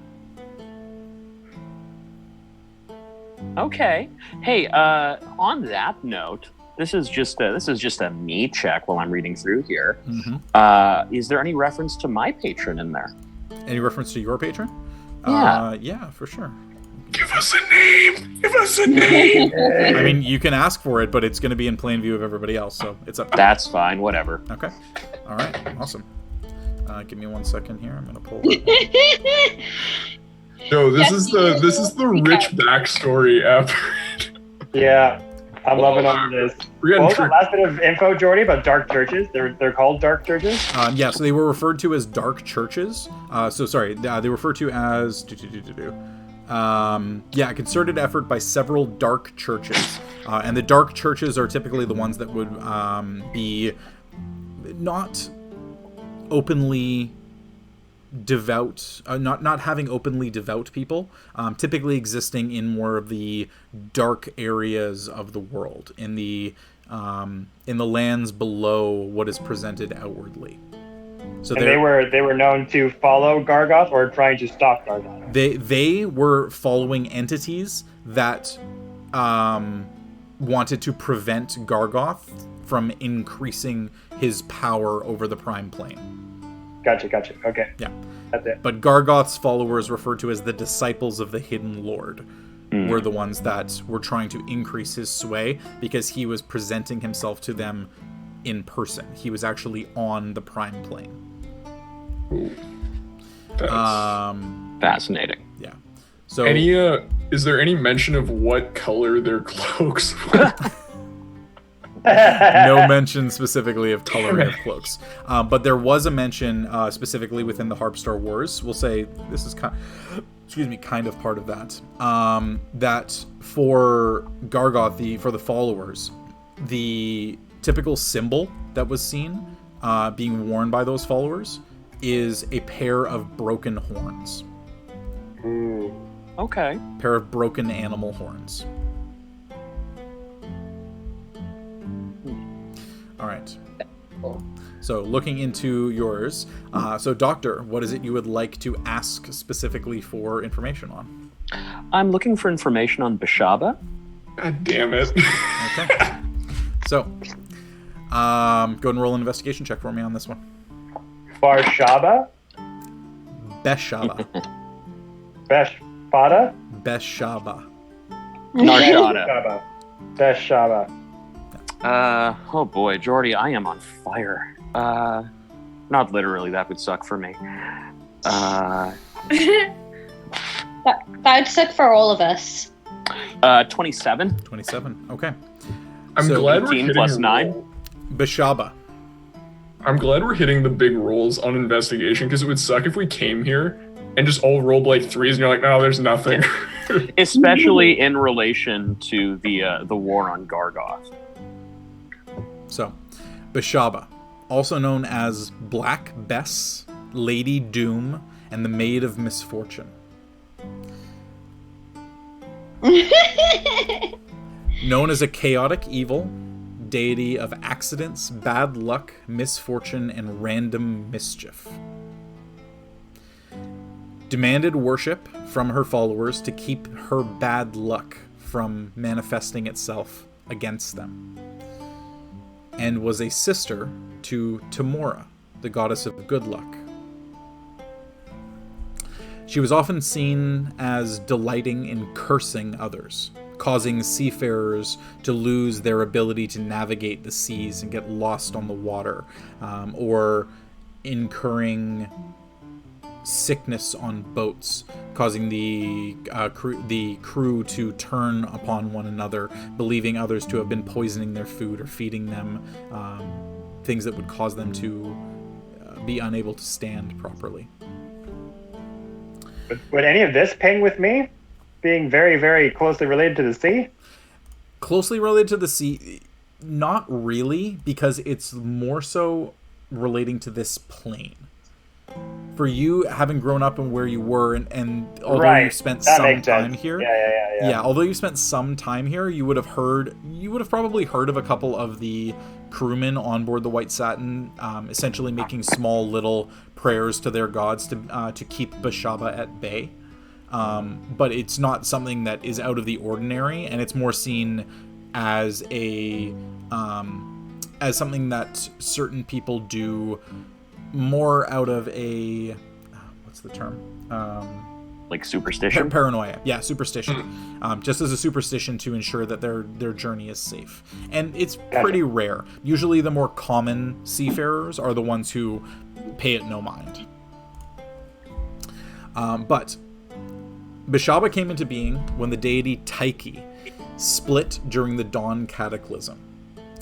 Tyche was infested with a taint of a dark god and was forced to split into 2 parts. Those 2 parts, Tamora and Beshaba, sprang out fully formed as sisters and immediately at war with each other. Oh, I thought it was the other one. Beshaba, who is said to have gotten Tyche's looks, so appearing as this beautiful maiden, where Tamora received her love. It's considered to be more attractive to many male deities, and some have been devoured by her lustful passions. Beshaba was revered more out of fear than of religious faith. Bad luck befell everybody was her doctrine, and the only way to avoid it was by worshipping her in whatever manner they could. She was renowned for being spiteful and malevolent, and her priests manipulated common people into revering and providing for them by acting and playing into morbid fears of those individuals. There is one order specifically that is a best known order of specialty priests, were referred to as the Doom Masters, universally feared for the way they reveled in the infliction of misfortune upon others. Why is this so cool? I did my research, is why. Why did I pick a fucking life cleric? Could have been a Doom Master.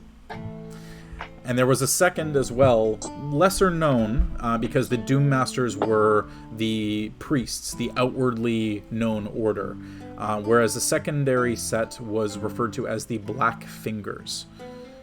Some of the clerics from within the Doom Masters, specifically following deeper and deeper down the evil path, were allowed to join what was referred to as the Secret Order of the Black Fingers, acting as assassins beyond what the regular order members would do, simply inflicting misfortune upon others and ensuring their compliance and continued patronage to Bashaba.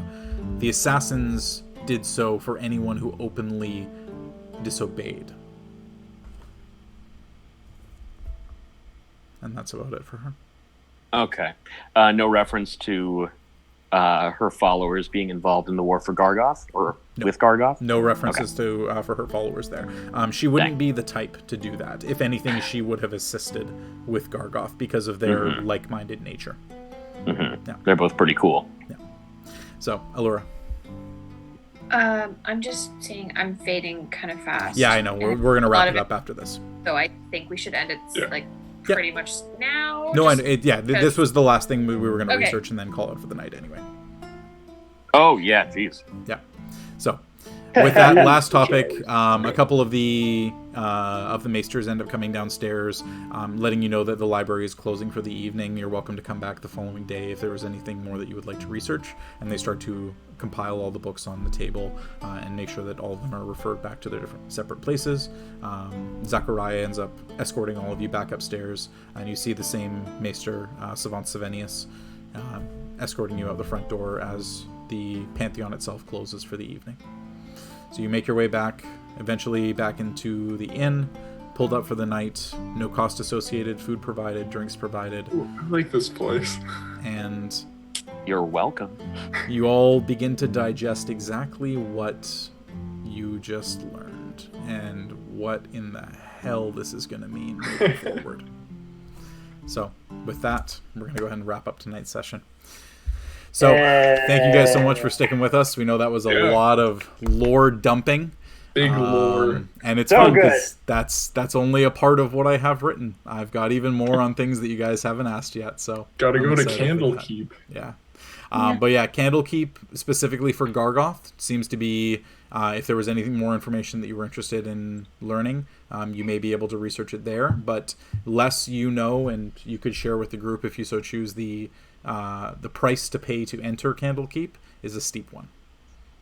So we'll go ahead and pick up next week with this. Thanks again, everybody, so much for tuning in tonight. Congratulations again, Born_Tooth, for winning the set of dice. We're going to go ahead and send you a message after. You get to pick which one of the two sets of dice you want. We'll get your information and get that shipped out to you by the end of the week, so hopefully you have it by the end of next week. So thanks again, everybody. Have a lovely night. We love you all. Thank you so much for tuning in, and we will see you here next week. Bye. Thanks, guys. Bye. Goodbye. Bye.